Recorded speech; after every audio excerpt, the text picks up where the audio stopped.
ሰላም ፍቅርና ጤና በያላችሁበት ከናንተ ጋር ይሁን ቤተሰቦቼ እንደምን ቆያችሁኝ። ኢትዮጵያ ከፈለኝ ነኝ። ይህ ደግሞ የኔና የናንተ የተረካ ቤት የሆነው የኦፒ ኢንተርቴይንመንት ነው። ለቻናሉ አዲስ ከሆናችሁ ሰብስክራይብ በማድረግ ቤተሰብ እንሁን። እንዲሁም ደግሞ ትረካውን አዳምጣችሁ ስትወዷቸው ላይክ በማድረግ ፍቅራችሁን ግለጹልኝ። ሐሳብ አስተያየት ካላችሁ እንዲተረክላችሁ የምትፈልጉት መጽሐፍም ካለ ኮሜንት ሴክሽናችን ለናንተ ክፍት ነው። ሼር በማድረግ ለወዳጆቻችሁ ትረካ መጋበዝንም እንዳትረሱ። ዛሬም እንግዲህ እንዲተረክላችሁ የምትፈልጉት መጽሐፍ ካለ በኮሜንት ሴክሽናችን ላይ ጻፉልን ባልነው መሰረት ያልታበሱ እንባዎችን በእናንተ ምርጫ ወደ እናንተ ይዘንላችሁ መተናል። ትረካውን እንደምትወዱት እርግጠኛ ነኝ። አብራችሁኝ እስከ መጨረሻው ዝለቁ። መልካም ጊዜ። ፍቅር ይበልጣል ከክብር። የኦፒ ኢንተርቴይንመንት።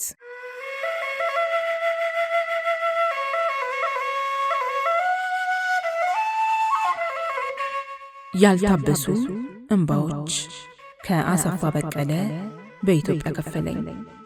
ክፍል 1።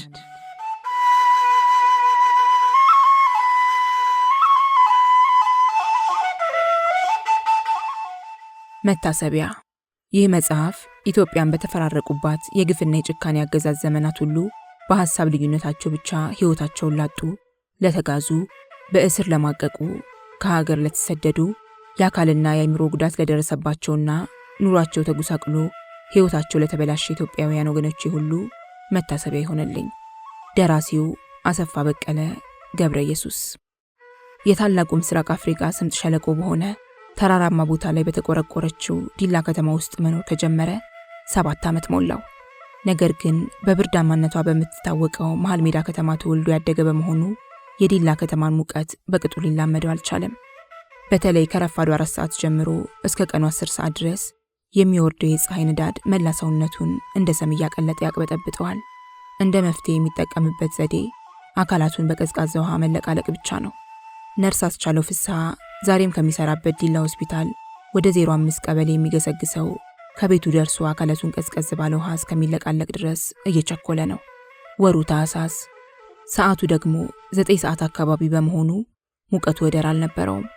ጥቁር ቆዳ ጃኬቱን ትከሻው ላይ በማንጠልጠል በጥቁር ቡኒ ሱሪ ላይ ነጭ ሸሚዝ ለብሶ ከሩቅ እያንቦገቦገ በመገስገስ ደርሶ ተዘግቶ የዋለ ቤቱን ሲከፍተው ግን የችኮላና የድካሙን ያህል በደስታ አልተቀበለውም።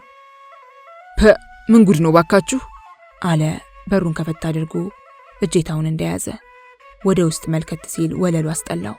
ትናንት ማታ የቅርብ ጓደኞቹ የሆኑት በልሁ ተገኔና መርዕድ እሸቴ ጫት ሲቅሙበት አምሽተዋል። የዛ ውጤት የሆኑ የጫት ገረባ፣ የከሰል ማንደጃ ከናመዱ፣ የሻይ ማፊያ በራድ፣ መጠጫ ብርጭቆዎች ሁሉ በወለሉ ላይ ብትንትን ዝርክርክ እንዳሉ ናቸው። የወንደላጤ አልጋው እንኳን አልተነጠፈም። አንሶላና ብርድ ልብሱ ምስቅልቅል ብለው የአልጋ ልብሱን በአንድ ወገን ተንዘርፏል። በቃ የኔ ነገር እንዲሆኑ ይቅር አለና በር ላይ ቆሞ ለረጅም ጊዜ ተመለከተው። አይ ትርፌ አለ እንደገና ወደ ውስጥ ገባ እያለ። በአንድ እጁ ጃኬቱን በሌላው ሽንጡን ያዝ አድርጎ መሃል ወለሉ ላይ በመቆም አጉል ልማድ ካስለመድሽ በኋላ ጥለሽ ጠፍተሽ እንዲታዘባርቂኝ ሲል ከበርካታ ወራት በፊት ድንገትና በማያውቀው ምክንያት የጠፋችበትን የቤት ሰራተኛውን አማረራት። ጃኬቱን ወንበር ላይ ጣል አድርጎ ያንን ቤት ለማስተካከል ቃጣ። ግን ደግሞ በጣም ስለደከመው ትንሽ ለማረፍ ፈልጎ ወደ አልጋው አለፈ። የተንዘረፈፈውን የአልጋ ልብስ ብቻ ሰብሰብ አድርጎ ጫማውንም ሳያወልቅ እግሩን በጎን በኩል አንጠልጥሎ በጀርባው ጋለል አለ። ትርፌን አሁንም አሰባት። በእሷ ለመኖር ኑሮ ከመመሰቃቀሉም በላይ አጠፋፏ ድንገት ስለነበር የደህንነቷም ነገር ያሳስበው ጀመር። በትርፍ ያለመኖር በቤት ውስጥ የተከሰተበትን አለመመቸት ሲያስብ ቆይቶ የመስሪያ ቤቱም ሁኔታ ድንገት ከፊቱ ድቅና አለበት። አስቻለው በዲላ ሆስፒታል ውስጥ ሰላም የለውም። የሰው ተባይ እየነከሰው ተቸግሯል። በዚያው ልክ የሥራ ሞራሉም እየወደቀና እየተሸረሸረ ሄዶበታል።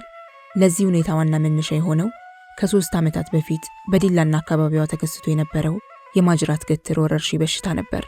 በተለይ በከተማዋ በርካታ ሕፃናት እየሞቱ በየቀኑ ቀብር ሆኖ በየቦታው ድንኳን እየተተከለ ሕዝቡ አልቃሽና ሐዘንተኛ ሆኖ ዲላ ከተማ መዓት የወረደባት መስላ ነበር። ዘመኑ ደግሞ በራሱ በሽተኛ አምባገነኖች ዘውድ ሳይጭኑ የነገሱበት፣ እውር ድንብራቸውን ሀገር የሚመሩበት፣ ሳያውቁ የሚፈላሰፉበትና በተለይ ካድሬዎቻቸው በ3 አይነት ቀለም ካኪ ልብስ ራሳቸውን እየጀቦኑ ምርጥ ዜግነታቸውን በይፋ ያወጁበት ወቅት ነበር። በዚያው መጠን ዜጎች በሞትና በስደት እንግልትና ውክቢያ አበሳ የሚያዩበትና መላ ሀገሪቱ በመጤ ፖለቲከኛ ወረርሽኝ የምትታመስበት የቅስፈት ዘመን ነው። ከማጅራት ገትር ወረርሽኙ ጋር ተያይዞ በዲላ ሆስፒታል ሰራተኞች ላይ የስነ ልቦና ቀውስ ያስከተለ መመሪያም ተላልፏል። የሕክምናም ሆነ የክትባት አገልግሎት ቅድሚያ ለጓዶችና ለቤተሰቦቻቸው ይሰጥ የሚል። ነርስ አስቻለው ፍስሐ ቀድሞም ቢሆን በካኪ ለባሾች ላይ ጥሩ አመለካከት አልነበረውም። ከዓመታት በፊት በገንዘብ ይረዳ የነበረውን ወንድሙን ገለውበት ተቸግሮ እንዲማር አድርገውታል። ከዚያም በላይ እልፍ አእላፍን እንደገደሉ ልቦና ያውቃልና ፖለቲካዊ መሰረታቸውም በመግደልና በማስገደል ላይ የተገነባ መሆኑን ይረዳል። ራስ ወዳድ መሆናቸውን በውል ተገንዝቦታል። በዚያ ሰሞን ያስተላለፉት መመሪያም የዚሁ ማንነታቸው መገለጫ ነውና አስቻለው በሁኔታው አንጀቱ ተቃጥሏል። አንድ ቀን ጠዋት ደግሞ አስቻለው በበሽታው የተያዙ ሰዎችን ተራ በተራ እየጠራ የሕክምና እርዳታ ይሰጥ በነበረበት ክፍል ውስጥ አንዲት ኑሮ ደልቷት የወፈረች ጉንጯ ሊፈነዳ የደረሰ ቀላ ያለች ሴት ክፍሉን ከፍታ ገባች። በአንገቷ ላይ የተጋደመው የወርቅ ሐብልና በጣቶቿ ላይ የተደረደሩት የአልማዝ ጌጣጌጦች እንደ ፀሐይ ያበራሉ። አስቻለው በአጋጣሚ የሴትየዋን ቤተሰባዊ መሰረት ያውቃል። አመጣጧ የዛ መመሪያ ውጤት መሆኑ ስለገባው ሰውነቱ በንዴት ተለዋውጦ በዚሁ ንዴት ውስጥ ሆኖ ማን ጠራውት ሲል አፈጠጠባት። ሴትየዋ ላስቻለው ቁጣ ቦታም አልሰጠችው። እንዲያውም ኮራ ብላ ወደ አስቻለው ጠጋ በማለት አንዲት ወረቀት ዘረጋችለት። ወረቀቷን የንጥቅ ያህል ከእጇ ወስዶ ሲያነባት የ9 ሰዎች ስም ተዘርዝሮ ቅድሚያ የክትባት አገልግሎት እንዲሰጣቸው የታዘዘበት ማስታወሻ ሆና አገኛት። ወረቀቷን ለሴትየዋ መልሶ በመዘርጋት ይቅርታ የኔ እመቤት፣ በቅድሚያ በበሽታው ተይዘው የሚሰቃዩትን ልርዳና የእርሶን በኋላ ውጪ ጠብቁኝ አላት። ወይዘሮዋ በቁጣ ስሜት ግንባሯ ቁጥርጥር አለ። ለጠጥ ብላ ወረቀቷን ካስቻለው እጅ እየተቀበለች ጓድ ባርናባስን ልጥራቸው እንዴ ስትል ጠየቀችው። ለእኔ አያስፈልገኝም፣ የሚረዳውት ነገር ካለ እዚያው ጨርሱ አለና ፊቱን ከሴትየዋ ላይ መልሶ ስራውን ቀጠለ። ወይዘሮዋ ከክፍሉ ወጣች። ከትንሽ ደቂቃዎች በኋላ ግን ያች ሴትና ባርናባስ ያስቻለውን ቢሮ ከፍተው ተከታትለው ገቡ። ባርናባስ ብጭጭ ያለ ቀይ ነው። እድሜው ወደ 55 የሚጠጋ ቀጭን፣ ረጅም፣ ደማቁን ሰማያዊ ካኪ ለብሶ ወርቃማ ቀለም ያላት ጠበብ ያለች መነጽር አድርጓል። የሆስፒታሉ የአስተዳደር አገልግሎት ኃላፊና የፓርቲ መሰረታዊ ድርጅት አንደኛ ጸሐፊ ነው። አቶ አስቻለው ሲል ጠራው ባርናባስ ኮራ ባለ አነጋገር። አቤት አለው አስቻለው በንቀት ስሜት። የወይዘሮ ጥበቧን ማንነት አታውቅም እንዴ? በትክክል አላውቅም። የአውራጃችን ፓርቲ ኮሚቴ የድርጅት ጉዳይ ኃላፊ የሆነው ጓድ ሙሉነህ ባለቤት ናት እኮ። ታዲያ ይሄ የምንነት እንጂ የማንነት መገለጫ ነው እንዴ? ምን አለ ባርናባስ ድንገት ኩም ብሎ መነጽሩን አውልቆ አስቻለውን በሌጥ አይኑ እየተመለከተ ምንድነው ልዩነቱ ሲልም እንደገና ጠየቀው። አሁን ምን ልርዳችሁ? ክትባቱን በተመለከተ ከሆነ ለወይዘሮዋ ነግሬያቸዋለሁ አላስቻለው አይኑን በሁለቱም ላይ ሰካነቀል እያደረገ። መመሪያ አትቀበልም ማለት ነው? በበኩሌ ቅድሚያ ህይወት ማዳን የሚለውን የሕክምና መርህ ስነ ምግባር ማክበሬ ነው። ባርናባስ ከዚያ በኋላ ምንም አላለም። ስስ ከንፈሮቹን እንደ እንሽላሊት ጅራት ወዲያ ወዲህ እያንቀሳቀሰ ቀጫጭን አይኖቹን ባስቻለው ላይ ሰክቶ ላፍታ ያህል ከተመለከተው በኋላ ሴትየዋን አስከትሎ ከክፍሉ ወጣ። ከዚያን ጊዜ ጀምሮ አስቻለውና ባርናባስ አይጥና ድመት ሆነው ይኖራሉ። ባርናባስ ስልጣኑን በመጠቀም አስቻለውን ብዙ ጎድቶታል። በሆስፒታሉ ቅጥር ግቢ ውስጥ ለሰራተኞች መኖሪያ ተብለው ከተሰሩ ቤቶች እንዳያገኝ እንኳን በሰበብ አስባብ ተራውን ብዙ ጊዜ ያሳልፎበታል። አጫጭር የስልጠና ኮርሶችን እንዳይካፈልም አድርጎታል። የአጭር ጊዜ ፈቃድ ፈጽሞ አይሰጠውም። ዘግይተ ስራ ገባህ፣ ቀድመህ ከስራ ወጣህ በሚል ሰበብ ፋይሉን በጽሁፍ ማስጠንቀቂያ ሞልቶበታል። የዚያች ዕለት መዘዝ አለቅ ብሎት ከችግሩ ጋር አብሮ ይኖራል። አስቻለው ዛሬም አልጋው ላይ ጋለል እንዳለ በዚያ አስቀያሚ የሥራ ሁኔታው ዙሪያ ሲያስብና ሲያሰላስል ቆይቶ በቁጭት ስሜት በረጅሙ ተነፈሰና እንደገና ወደ ግል ህይወቱ ተመለሰ። በቅርቡ ደስ በሚል የፍቅር ህይወት ውስጥ ገብቷል። በቁልምጫ ሄዩ የሚላት ፍቅረኛው ሔዋን ተስፋዬ ባይምሮ ውስጥ ድንገት ብቅ አለችበትና ሳያውቀው ፈገግ አለ። ግን ደግሞ ለፍቅራቸው ውጋት የሆነ ሐሳብ ስላለ በዚያ ጉዳይ ላይ ያስብ ጀመር። ሆኖም ብዙም ሳይቆይ የቤቱ በር ድንገት ተንኳኳ። ማን ነው አለ ከሐሳቡ ብንን በማለት ደነገጠ። የቤቱ ሁኔታ አሳፈረው። ከተንጋለለበት ቀና ብሎ እንደ አዲስ ወለሉን በአይኑ ሲቃኝ እንግዳዋ ደግሞ ወደ ውስጥ ገባች። መምህርት ታፈሱ እንግዳ ሰው። ታፈስ እንዴት ነሽ አለና ካልጋው ላይ ወርዶ መሬት ላይ ቆመ። የቤቱ ሁኔታ በፈጠረበት የሀፍረት ስሜት ውስጥ ሆኖ ታፈሱን መልከት አላት። ታፈሱ ቀይ፣ ቆንጆ፣ ቁመቷ መለሎ፣ ሰውነቷ ድልድል ያለ፣ እድሜዋ ከ30 ዘለል ያለ የምትመስል ሴት ወይዘሮ ናት። ሰልከክ ያለ አፍንጫዋ ቅርጻቸው አሞራ ቅድ ከሆነው ትላልቅ አይኖቿ ጋር ሲታይ የተለየ የሴትነት ውበት አጎናጽፏታል። ጸጉሯ ረጅምና የጥቁር ዞማ ነው። ጉንጯ ሳይወፍር ሳይቀጥን ደልደል ያለ ሆኖ ከቅላቷ ጋር ጥራቱ እንደ ፀሐይ ያበራል። በዕለቱ ደመቅ ያለ ቡኒ ቀለም ያለው ኮትና ጉርድ ቀሚስ ለብሳለች። ቦርሳዋን አንግታ የማስተማሪያ ቁሳቁሶቿን በግራ እጇ ይዛለች። ገና የቤቱን ደፍ እንደረገጠች መጀመሪያ ያየችው ያን ዝርክርክ ያለ ያስቻለውን ቤት ወለል ነው። ፊቷን ጭምድድ አድርጋ ጉንጯን በቀኝ እጇ መዳፍ በማስደገፍ "ውይ አስቻለው ምን ነካህ?" አለችው። "እነዚያ በሉህና መርድ ናቸው እኮ እንዴ የሚሰሩኝ?" አላት በሀፍረት ስሜት፣ ጉንጩ ጭምድድ፣ አይኖቹ ጥብብ እያሉ። "ታዲያ ሲያበቁ አይጠራርጉትም እንዴ? ሌላ ጊዜ ሊቅሙ ሲሉ ነው ትዝ የሚላቸው። ኤዲያ አሁንስ አበዛችሁት" አለችና ወደ አስቻለው ጠጋ ብላ ሳመችውና የማስተማሪያ ቁሳቁሶቿን ጠረጴዛ ላይ አስቀምጣ መጥረጊያ ያነሳች። "ታፈስ አንቺ ልጠርጊ?" አላት አስቻለው እንደማፈር እያለ። "ምን ላርግ ታዲያ? አንተ እንደሆንክ ትርፌ በጋሻው ከሄደች ወዲህ መላው ጠፍቷል። ወይ እንግዲህ አግብተህ ይለይልህ" አለችው አጎንብሳ ፈገግ እያለች። "ይቀራል ብለሽ ነው ታፈስ? እንዲያውም አንተና ሄዩ ጉዳችሁ ፈልቷል፣ ቶሎ ተጠቃለሉ" አለችው ታፈሱ አሁንም አጎንብሳ ሳቅ እያለች። "ጉዳችሁ?" አላስቻለው ደንገጥ ብሎ። "አዎ ጉዳችሁ። መምህርት ሸዋዬ ማን እንደነገራት አላውቅም፣ ዛሬ ትምህርት ቤት ውስጥ ስትጨፍርብኝ አለች። አሁንም የመጣሁት አገራማን ብለ ወደዚያ ቤት እንዳትሄድ ልነግርህ ነው." "ትቀልጃለሽ እንዴ ታፈስ?"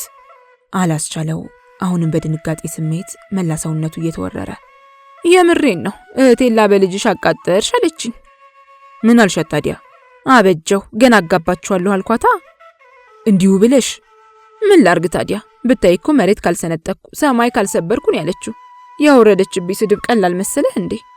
"እስከዚህ ድረስ?" "ብታይ ታቃጥልሃለች" አለችና ታፈሱ መጥረጊያዋን ደግፍ ብላ በመቆም አስቻለውን እየተመለከተች፣ "ቆይ ግን ለመሆኑ አንተስ ብትሆን ያንተና የህዩ ጉዳይ ከሸዋዬ ተደብቆ ይኖራል ብለህ ታስባለህ?" ስትል ጠየቀችው። "እሱማ እንዴት ይሆናል? ለጊዜው የህዋን ሁኔታ አስቸገረኝ እንጂ" አላት ጭንቅ ጥብብ እያለው። "ያ ችግር እንዳለ እኔም አውቃለሁ። ሄዩ በጣም ስጉ ናት፣ ሽቁጥቁጥ። ያም ሆኖ ከእንግዲህ አንዱን መያዝ ነው ያለባችሁ" አለችው። አስቻለው ሰማይና መሬት የተደበላለቀበት መሰለው። በታፈሱ የተገለጸለት የሸዋዬ ሁኔታና የሄዋን ተፈጥሯዊ ባህሪ ፈጽሞ አይጣጣምም። ሄዋን የገባችበት መከራ በሐሳቡ ታየውና መንፈሱ በጭንቀት ተወጠረ። ከዚያ በኋላ ምንም ቃል ሳይተነፍስ ጸጥ እንዳለ ታፈሱ ቤቱን ጠርጋ ጨረሰች። እሷም ወደ ቤቷ፣ እሱም ከጓደኞቹ ጋር ራት ወደሚበላበት ዋርካው ምግብ ቤት ተብሎ ወደሚታወቀው ሆቴል ለመሄድ ተነሳና አብረው ከቤት ወጡ። በዚሁ ጉዳይ ዙሪያ እየተነጋገሩ አብረው ጥቂት ተጓዙና ታፈሱ ወደ ቤቷ ገባች።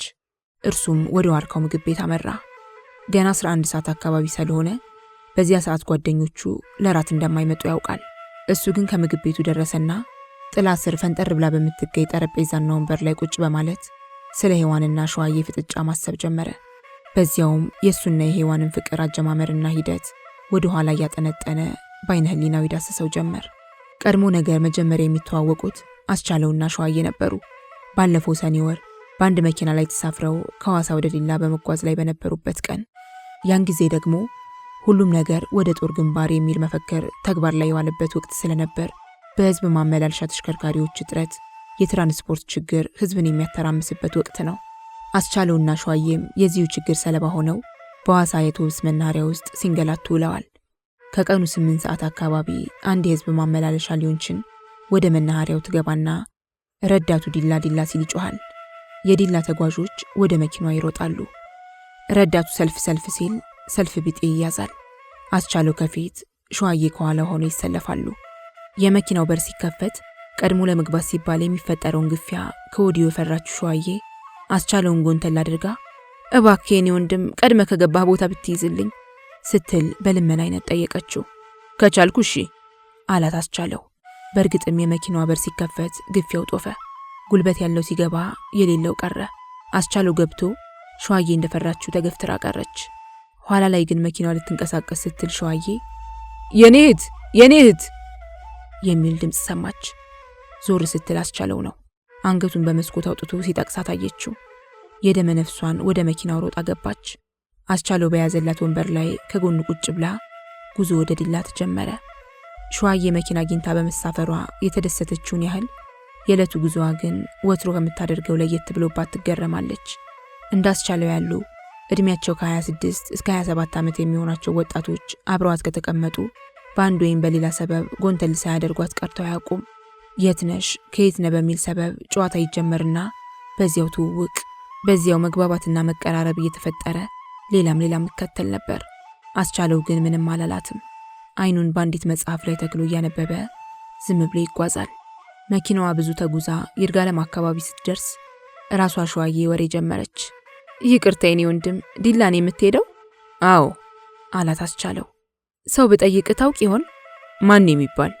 ታፈሱ እንግዳ ሰው። ምን አይነት ናት ሲል ጠየቃት። የሚያውቃት ታፈሱ ልትሆን እንደምትችል ልቦናው እያወቀ ሸዋዬ ጥብቅ ባለ አነጋገር ቀይ ቆንጆ አለችና መምህርት ናት፣ ባለቤቷ ደግሞ የማዘጋጃ ቤት መሐንዲስ አለችው። ሳላውቃት አልቀርም፣ ግን ምንሽ ናት? የትምህርት ቤት ጓደኛዬ ነበረች። ኮተቤ መምህራን ኮሌጅ ስንማር አንድ መኝታ ክፍል ውስጥ ነበር። ከምርቃ በኋላ ግን እኔ ወደ ያቤሎ ተመድቤ ሲሄድ እሷ በትዳር ምክንያት ዲላ ቀረች። አሁን ግን እኔም ወደ ዲላ ተዛውሬ ሪፖርት ላደርግ እየሄድኩ ነው። እማርፈው እሷ ጋር ነው ካለች በኋላ ግን ቤቷን ታውቀዋለህ ስትል ጠየቀችው። ይህን ያህል የምትቀራረቡ ከሆናችሁማ አደርስሻለሁ አላት ፈገግ ብሎ አየት እያደረጋት። እንዴ እኔና ታፌ እንኳን እኔ በዚያ ዘመን አብሮ የተማሩ ሁሉ እሷን የማያውቅ የለም። እንዲያውም በቅጽል ስም ነበር የምንጠራት። ማን ትሏት ነበር? እቴጌ አትደፈር። አስቻለው ፈገግ ብሎ ሸዋዬን እያየ እንዴት አወጣችሁላት ሲል ጠየቃት። ያለ መሰለ ቁንጅኗ፣ ያለ መሰለ ውበቷና ቁመኗ የማይረግፍላት ወንድ አልነበረም። ታፌ ግን ፊት አትሰጥም፣ የቆንጆ ኮስታራ ናት። በዚህ ምክንያት ነው ስትለው አስቻለው በመገረም አይነት ሸዋዬን መልከት እያለ በሆዱ ደግሞ እውነትን በደንብ ታውቃታለች እያለ አይኑን ወደ መጽሐፉ መለሰ። ባለቤቷስ ደህና ነው ስትል ሸዋዬ እንደገና ጠየቀችው። ደህና ነው፣ ለጊዜው ግን ወደ ውጭ ሄዷል። የት? መቼ? ወደ ስዊድን ከሄደ ጥቂት ወራት አለፉት። ይመለሳል ወይስ? ዛሬ ጊዜ ወደ ውጭ ሄደ ይመለሳል ብለሽ ነው? ለነገሩ ለትምህርት ነው የተላከው። ነገር ግን ሲመቸው ቤተሰቡን ይወስድ እንደሆነ እንጂ ይመለስ እንኳን አይመስለኝም። ውይ ብላ ሸዋዬ ትንሽ ከቆየች በኋላ አሁንም ጨዋታ ጀመረች። እንደው ምን አይነት መጽሐፍ ብትይዝ ነው ይህን ያህል ቀልብህን የያዘው ስትል ጠየቀችው። አስቻለው የመጽሐፉን ርዕስ እያሳየ ይኸው አላት። የመጽሐፉ ርዕስ ሰመመን የሚል ነው።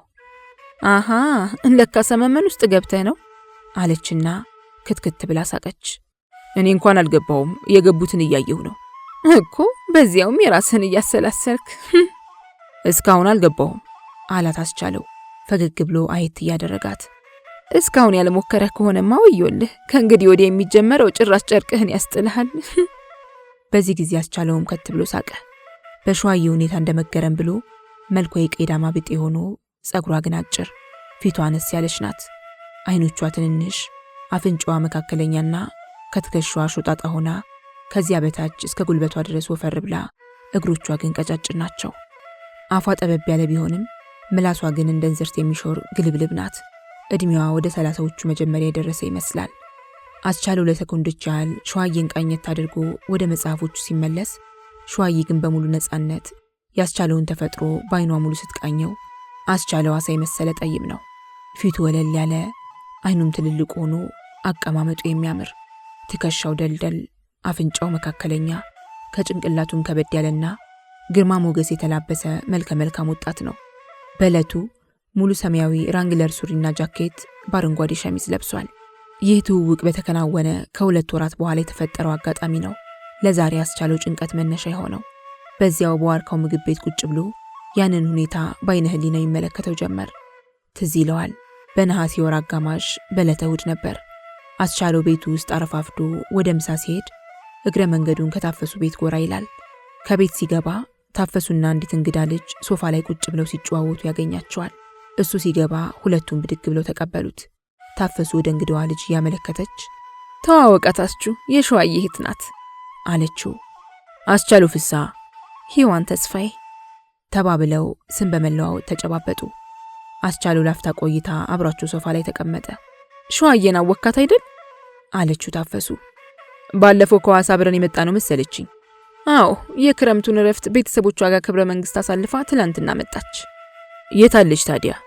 እዚያ 8ኛ መንገድ ላይ ወይዘሮ ዘነቡ አሰግድ ከሚባሉ ሴት ግቢ ውስጥ 2 ክፍሎች ያሉት ሰርቪስ ቤት አግኝቼላት ስለ ኪራይ ልትነጋገር ሄዳ ነው። እንዴት ያሉ ጽድት ያሉ ክፍሎች መሰሉ!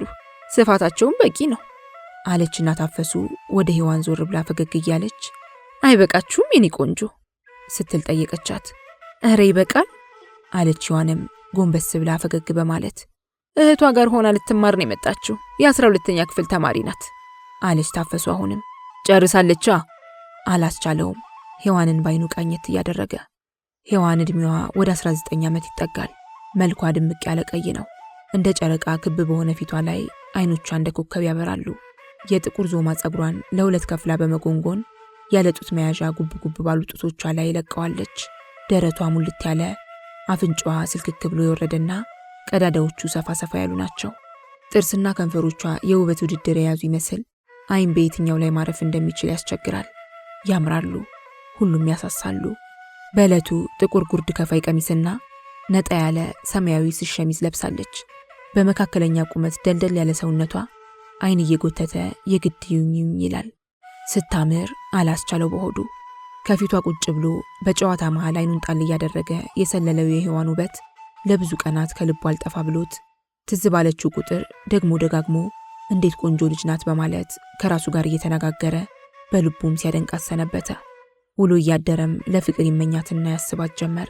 ሸዋዬ የተከራየችውን ቤት አጸዳድታ የገባችለት ለማስመረቅ ያላዘጋጀችው ምሳና ላፈላችሁ ቡና አንዱ ተጋባዥ አስቻለው ነበር። ጥሪውን አክብሮ ተገኝቷል። ግን ከበላ የጣፈጠ ወጥና ከጠጣው ወፍራም ቡና ይልቅ በጣም ያስደሰተው በዚያ ሰበብ የሸዋዬን ቤት ማየቱ ነው። የሔዋንን አድራሻ ማወቁ በልቡ ላይ ያዘው እቅድ መፈጸሚያ የመጀመሪያ እርምጃ ነውና። በእርግጥም ከዚያ በኋላ ያንን ቤት በሰበብ አስባቡ ይመላለስበት ጀመር። ሸዋዬም የቄስ እንግዳ እያደረገች ሽር ጉድ ስትልለት እየሞቀውና እየተመቸው ሄደ። ከሔዋንም ጋር እየተቀራረቡ ሲሄዱ እሷም ከይናፋርነት ወጣ በማለት እየተላመደችው ሄደች። አስቻለውን በቀረባት መጠን ከማራኪ አካላዊ ገጽታው ይበልጥ ውስጣዊ ውበቷም ስሜቱን ይገዛው ጀመር። አስቻለው ዛሬ በዋርካው ምግብ ቤት ውስጥ ቁጭ ብሎ ስለዚህ ጉዳይ ሲያሰላስል በተለይ 2 አጋጣሚዎች ትዝ ብለውት ሳያውቀው ፈገግ አለ። ትዝ አለው ዕለቱ አርብ ነበር፣ የጥቅምት ወር የመጀመሪያ ሳምንት። በዕለቱ ከሰዓት ፈረቃ ስራ ገቢ ነበር። በጠዋቱ ፈረቃ የመምህራን ጠቅላላ ስብሰባ እንደነበርና ትምህርት እንደሌለ፣ በዚህም ምክንያት ሸዋዬ ስብሰባ ላይ እንደምትሆንና ሔዋን ደግሞ ቤቷ ውስጥ ብቻዋን እንደምትገኝ ቀደም ብሎ ያውቃል። ፍቅሩን ለሔዋን ሊገልጽበት የሚችል ጥሩ አጋጣሚ ሆኖ ታየው። በዚሁ ጉዳይ ላይ ሌሊቱን ሙሉ ሲያስብና ሲያሰላስል አድሮ ልክ ከረፋዱ 4 ሰዓት አካባቢ ወደ ሔዋን ለመሄድ ቆርጦ ተነሳ። ልቡ እየፈራ ሰውነቱ እየተንቀጠቀጠ ከንፈሩ በፍርሃት ሲደርቅበት በምላሱ እያራሰ ጉሮሮውን እየሳለና ላብላብ እያለው ከሸዋዬ ቤት ደረሰ። በዚያን ሰዓት ሔዋን መኝታዋም መቀመጫዋም በሆነች ከሸዋዬ ታጣፊ አልጋ ግርጌ በተነጠፈች ፍራሽ ላይ ቁጭ ብላ ስታጠና አገኛት። እንዴት አደራችሁ አለ የሸዋዬን አለመኖር እንደማያውቅ ሆኖ። እንዲያስቻለው ዛሬ እንዴት በዚህ ሰዓት አለችው ሔዋን ብድግ ብላ እየተቀበለችው። ለወትሮ የሚመጣው ማታ ማታ ስለነበር አመጣጡ ያልተለመደ ሆኖባታል። አንዳንዴ እንኳን በፀሐይ ልምጣ ብዬ እያለ ዱካ ላይ ቁጭ አለ። ስራ አልነበረህም? የከሰዓት ፈረቃ ገቢ ስለሆንኩ ነው ካለ በኋላ ሸዋዬስ ሲል ጠየቃት። አሁንም እንደማያውቅ ሆኖ ስብሰባ አላቸው። እስከ ስንት ሰዓት ይቆያሉ? ምናልባት እስከ 6 ወይም እስከ 7 አለችና ሔዋን እንዲያውም ታበባ ከታፈሱ ጋር እንመጣለን ቡና ፍልተሽ ጠብቂኝ ስላለችኝ ልቆላ ስል ነው የመጣው አለችው። ስራ ካለብሽም አልመለስ። እየሰራው መጫወት አንችልም? አስቻለው ልቡ ፈርቷልና ሲቅበጠበጥ ሔዋን ታየዋለች። አንዳንዴ ጣሪያ ሌላ ጊዜ ውጪ ሲያይ ትመለከተዋለች። ከንፈሩንም ደጋግሞ በመላሱ ሲያረስ ይገርማታል።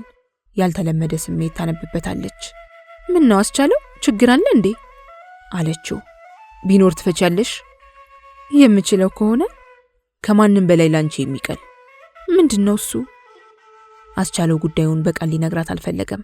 ከተቀመጠበት ብድግ በማለት ወደ ሔዋን ጠጋልና እስቲ አንዴ ቆም በይ ሲል ጠየቃት። ሔዋን ያስቻለው ሁኔታ አሁንም እየገረማት ብድግ አለች።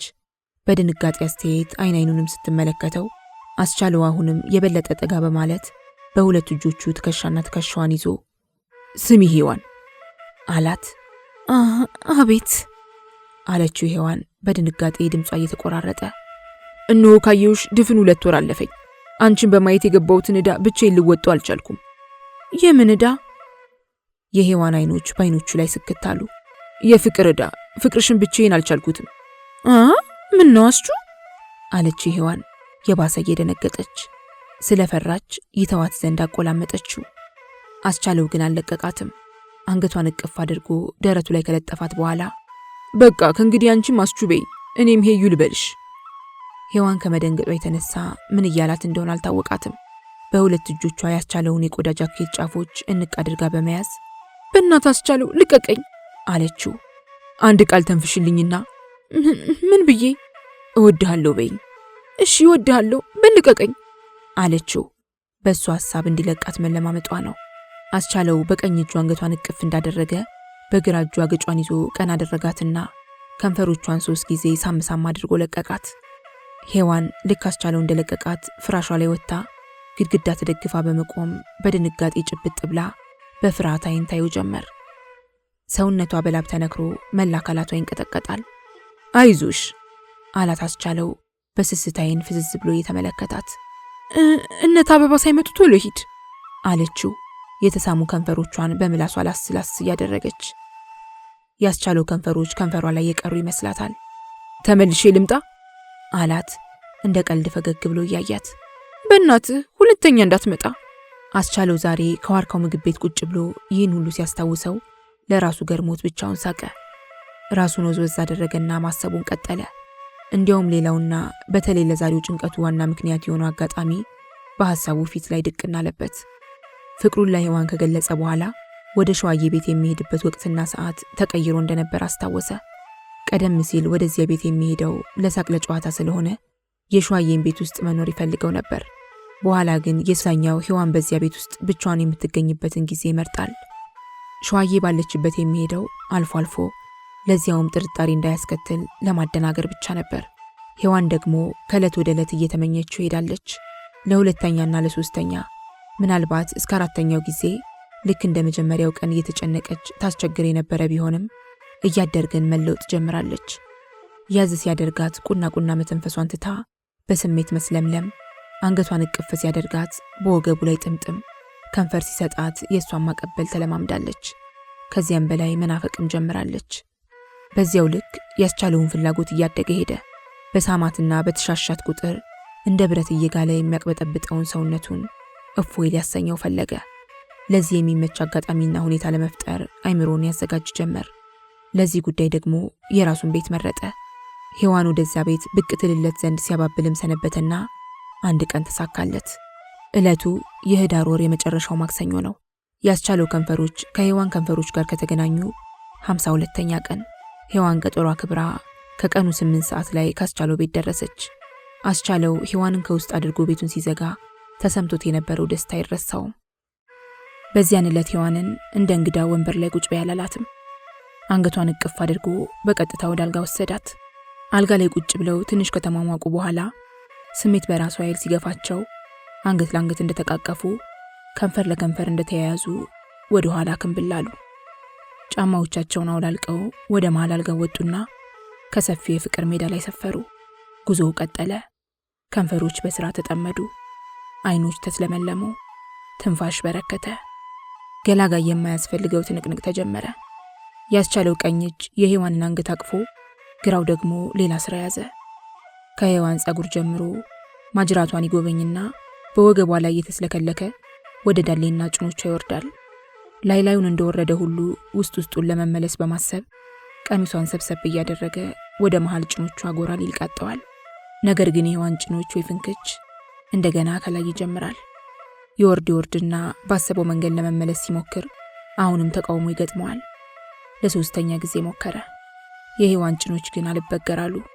በ4ኛው ጊዜ ከንፈሮችም ድንገት ተላቀቁ። ሔዋን ወደ ቀልቧ ተመልሳ ኑሮ ድንገት ፍንጥር ብላ በመነሳት አልጋው ላይ ቁጭ አለች። አስቻለውም አልዘገየ። ሔዋን በተነሳችበት ቅጽበት እሱን ፍንጥር ብሎ ጭራሽ ካልጋው ላይ ወደ መሬት ወረደ።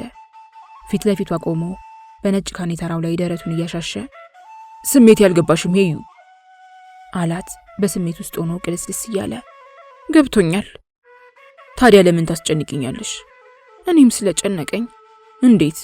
የእናት አደራና የእህት ማስጠንቀቂያ ስላለብኝ። አልገባኝም ሄዩ። እና ቁጭ በል ልንገርህ። አስቻለው ፈጥኖ ካጠገቧ ቁጭ አለ። በመሃል ሔዋን በሐሳብ ጭልጥ ብላ ሄደች። ያኔ በነሐሴ ወር አጋማሽ ላይ ከሸዋዬ ጋር ጠዋት ከክብረ መንግስት ወደ ዲላ ሊመጡ ሲሉ ማታ በዝግጅት ላይ በነበሩበት ወቅት ሸዋዬ ሔዋንን ፊቷ ቁጭ አድርጋ ከእናቷ ጋር የተነጋገሩት ነገር። ስሚ እማዬ ብላ ነበር ሸዋዬ ወሬ የጀመረችው። ይችን ሔዋንን ካሁኑ ምከሪልኝ። ዲላ የቡና ሀገር ስለሆነ ሀብታም ሁሉ ሰው በገንዘብ መግዛት ይፈልጋል። እሷ ደግሞ ቆንጆ ስለሆነች በገንዘብ እያታለሉ ትምህርቷን አስተው ብልግና ሊያስተምሯት ይችላሉ። ይህ ከሆነ ደግሞ ህይወቷ ሊበላሽ ይችላል። እኔም በሆን እንኳን ብልግና ፈጽማ የወንድ ልጅ ጨበጠች ያሉኝ ዕለት ባለጌሽን አምጥቼ አስረክብሻለሁ ብላቸው ነበር። እናቷ ከተል አድርገው እንደኔ የኔ ልጅ እንዲህ አይነት ብልግና ትፈጽማለች ብዬ አልገምትም። ያን ያህል ለፍቻ አሳድጊያታለሁና ክብሯን ጠብቃ ወግ ማድረግ ታሳየኛለች ብዬ ጠብቃለሁ። ያ ሳይሆን ቀርቶ ብልግና ፈጽማ አንቺ ወደ እኔ ብታመጫት እኔም የዚያን ዕለት ገደል ገብቼ ሞትና ቀብረሽኝ ትመለሻለሽ በማለት ተናግረው ነበር። ሔዋን ይህን የእናቷን አደራና የእህቷን የማስጠንቀቂያ ቃል በሐሳቧ እያዳመጠች በነበረችበት ወቅት እስቲ ያስጨነቀሽን ነገር ንገሪኝ ሲል አስቻለው ከሐሳቧ ቀሰቀሳት። ለመሆኑ ገርል መሆኔን ታውቃለህ? አለችው ድንግል መሆኗን ስትገልጽለት። አላስቻለው ያላሰበው ነገር ሆኖበት። አትጠራጠር አለችውና ሔዋን እናቷ የጣሉባትን አደራና እህቷ ሸዋዬ የሰጠቻትን ማስጠንቀቂያ በዝርዝር አስረዳችው። ያ እንደ ብረት ግሎ የነበረ ያስቻለው ሰውነት ድንገት ቅዝቅዝ ብርድ ስንፍ አለ። አደራ የምልህ አስቹ ስትል ቀጠለች ሔዋን። ይህን የፍቅር ጉዳያችንን አንድ ቀን አበባ የሰማች እንደሆነ መግቢያ ቀዳዳ የለኝም። ስለዚህ ሚስጥራችንን ከታፈሱና ከጓደኞች በቀር ሌላ ማንም ስለማያውቅ ሁሉም በሚስጥር እንዲይዙልን አደራ እንድትላቸው ነው አለችው። አስቻለው በሁኔታው ተገርሞ ግንባሩን ይዞ መሬት ሲያይቆየና ድንገት ብድግ ብሎ ከሔዋን ፊት በመቆም እስቲ ወደ እኔ ሄዩ አላት። ሔዋንን ብድግ ብላ በመቆም ያስቻለውን አይኖች ማየት ጀመረች። አስቻለው በሁለት እጆቹ የሔዋንን ትከሻና ትከሻ ያዝ አድርጎ ቁልቁል እየተመለከታት ቃል ልገባ ነው ሄዩ። ምን ብለህ? በህይወት እስካለው ድረስ ፍጹም አልለይሽም። ከሰርጋችንን በፊት ምንም አላደርግሽም አላት። እሺ አለችው ሔዋን። አንገት ለአንገት ተቃቀፉ። ምናልባት በሁለተኛው የህይወት ምዕራፍ ውስጥ እንደገቡ ታውቃቸው ሳይሆን አይቀርም። ሆዳቸው ባብቶ ሁለቱም ተላቀሱ። ይህ አይነቱ የፍቅር አመሰራረት ሂደትና በውስጡ ያለው የሔዋን አደራ ነው ዛሬ አስቻለውን የከበደውና መንፈሱን ወጥሮ ነፍሱን ያስጨነቃት። አዎ ተጨነቀ። ሔዋን በተፈጥሮ ፈሪና ሽቁጥቁጥ መሆኗን ያውቃል። ዛሬ በሸዋዬ ፊት እንደ ጭብጦ ኩርምትምት ብላ ታየችው። ችግሩን በምን መላ ሊፈታው እንደሚችል ግራ ገብቶት ፍዝዝ ትክዝ እንዳለ በዋርካው ምግብ ቤት ለብዙ ጊዜ ቆየ። የራት ሰዓት ደርሶ ኖሯል። ድንገት ጓደኛው በልሁ በበር በኩል ወደ እርሱ ሲያመራየው። በልሁ ቁመቱ ዘለግ፣ ሰውነቱን ፈርጠምጠም ያለ ነው። ሰፋ ባለ የቀይ ዳማ ፊቱ ላይ በትር መስሎ የተገተረው አፍንጫው ግርማ ሞገስ አላብሶታል። አይኑ ጎላ ጎላ ያለና ፈገግ ሲል ጥርሱ የሚያምር ነው። ከውጭ ሲመጣ አስቻለው ትክዝ ብሎ በርቀት አይቶት ኖሮ ቀረብ ብሎ ሲያጤነውም ስሜቱ መመሳቀሉን በመገንዘብ ምን ነው ዶክተር ሰላም አይደለም እንዴ አለና ሰላም ብሎት ካጠገቡ ቁጭ አለ። አስቻለው ነርስ ስለሆነ ጓደኞቹ ብዙ ጊዜ ዶክተር እያሉ በመጥራት ያሾፉበታል። ትንሽ ሳያመኝ አይቀርም አለው የሚነበብበትን የጭንቀት ስሜት ያስወገደ መስሎት የፊቱን ላብ በእጁ እየጠረገ። ሐኪምም ያመዋል እንዴ? ጠንቋይ ለራሱ ያውቅ ይባል የለ። ወዲያው ደግሞ መርዕድ ከውጭ ሲመጣ ሁለቱም አዩት። መርዕድ አጠር ያለ መልኩ ደግሞ ጥቁር ነው። ነጣ ገጠጥ ያሉ ጥርሶቹ ከሩቅ ይታያሉ። በተፈጥሮ ፈገግተኛ ቢሆንም ላኩርፍ ቢል እንኳን ጥርሶቹ አይገጥሙለትም። አፍንጫው አጭርና ደፍጣጣ ናት። በጥቁር ፊቱ ላይ ቁልጭ ቁልጭ የሚሉት አይኖቹ እጥረቷን ይሸፍኑለታል። ሊቀላቀላቸው 2 ወይም 3 እርምጃዎች ሲቀሩት በልሁ እንደ ልማዱ በቀልድ አይነት ስማ አንተ እስካሁን ቆይተ እራት አልቋል ቢባል አንተኑ ነበር የምጎርስህ አለው። አንተ እኮ ያቶ ተገኔ ልጅና የግብርና ሰራተኛ ባትሆን ኖሮ ሰው አይተርፍም ነበር በማለት መርዕድም የቀልድ ምላሽ እየሰጠ ተጠጋቸውና ሰላም ብሏቸው ካጠገባቸው ቁጭ አለ። በልሁና አስቻለው በመርዕድ መልስ ተገርመው እየተያዩ ሲሳሳቁ መርዕድ ቀጠለ። ሐሰት ነው አለ በተለይ በልሁን ፈገግ ብሎ እያየ። መቼም አንተ የምትለው አታጣ አስተማሪ አይደለህ አለና በልሁ በቀልድ አይነት ቡጢ ቃጣበት። የመርዕድ ቀልድ መሰረት አለው። በልሁ የባላባት የልጅ ልጅ ነው። አባቱ አቶ ተገኔ ክብረት ከደብረ ብርሃን በስተምዕራብ በኩል በግምት በ60 ኪሎ ሜትር ርቀት ላይ በሚገኝ ገጠራማ ቀበሌ ይወለዳሉ። ከአባታቸው የወረሱትን በርካታ ጋሻ መሬት ገና በንጉሱ ጊዜ ሸጠው በደብረ ብርሃን ከተማ ውስጥ በርካታ የንግድ ድርጅቶችን አቋቁመዋል። ሆቴል፣ የሸቀጣሸቀጥ መደብር፣ በርካታ የእህል ወፍጮዎችን ከማደራጀታቸውም በላይ አንድ ከባድ የጭነት መኪናም አላቸው። የእሳቸውን ያህል አይሁን እንጂ በእድሜ ከበልሁ በላይ ያሉ 4 ልጆቻቸውንም በንግድ ስራ አቋቁመዋል። በልሁ ለአባትና ለእናቱ የመጨረሻ ልጅ ነው። በቤተሰቡ ውስጥ እንደ ብርቅ ስለሚታይ በማር በወተት ያደገ ነው። በቤተሰቡ ውስጥ እስከ ዩኒቨርሲቲ ድረስ የተማረው እሱ ብቻ ነው። ከዓለማያ እርሻ ኮሌጅ በዲግሪ ተመርቆ በዲላ ከተማ በአውራጃው ግብርና ጽሕፈት ቤት ውስጥ በባለሙያነት ያገለግላል። በዘመኑ እስከ ዩኒቨርሲቲ ደረጃ ተምሮ የመንግስት ስራ ለመያዝ የማይደገፍ በመሆኑ እንጂ እንደ ቤተሰባዊ መሰረቱ ቢሆን ኖሮ ለስራ ሲል ዲላ ድረስ መሄድ ባላስፈለገው ነበር። ያም ሆኖ ባስፈለገው ጊዜና መጠን ከቤተሰቡ ገንዘብ ይላክለታል። ደብረ ብርሃን ብቅ ካለም በገንዘብ ተንበሽብሾ ይመለሳል። በዚያ ላይ አዘውትሮ ለመስክ ስራ ስለሚወጣ አበል ሳያገኝ አንዲት ወር እንኳን አታልፍም። መርዕድ ግን በሐረርጌ ክፍለ ሀገር ከድሃ የገበሬ ቤተሰብ የተወለደ ከመሆኑም በተጨማሪ የአንደኛ ደረጃ ትምህርት ቤት መምህር በመሆኑ በአነስተኛ ገቢ ነው የሚኖረው። ከደሞዙ ሌላ ምንም አያገኝም። እናም በበልሁ ኑሮ ይጎመዣል። ደግነቱ በልሁ በተፈጥሮ ቸር ከመሆኑም በላይ መርዕድን በጣም ስለሚወደው በቸገረው ሁሉ ይረዳዋል። የኑሯቸውን ልዩነት ግን ዘወትር መቃለጃና መለካከፊያቸው አድርገውታል።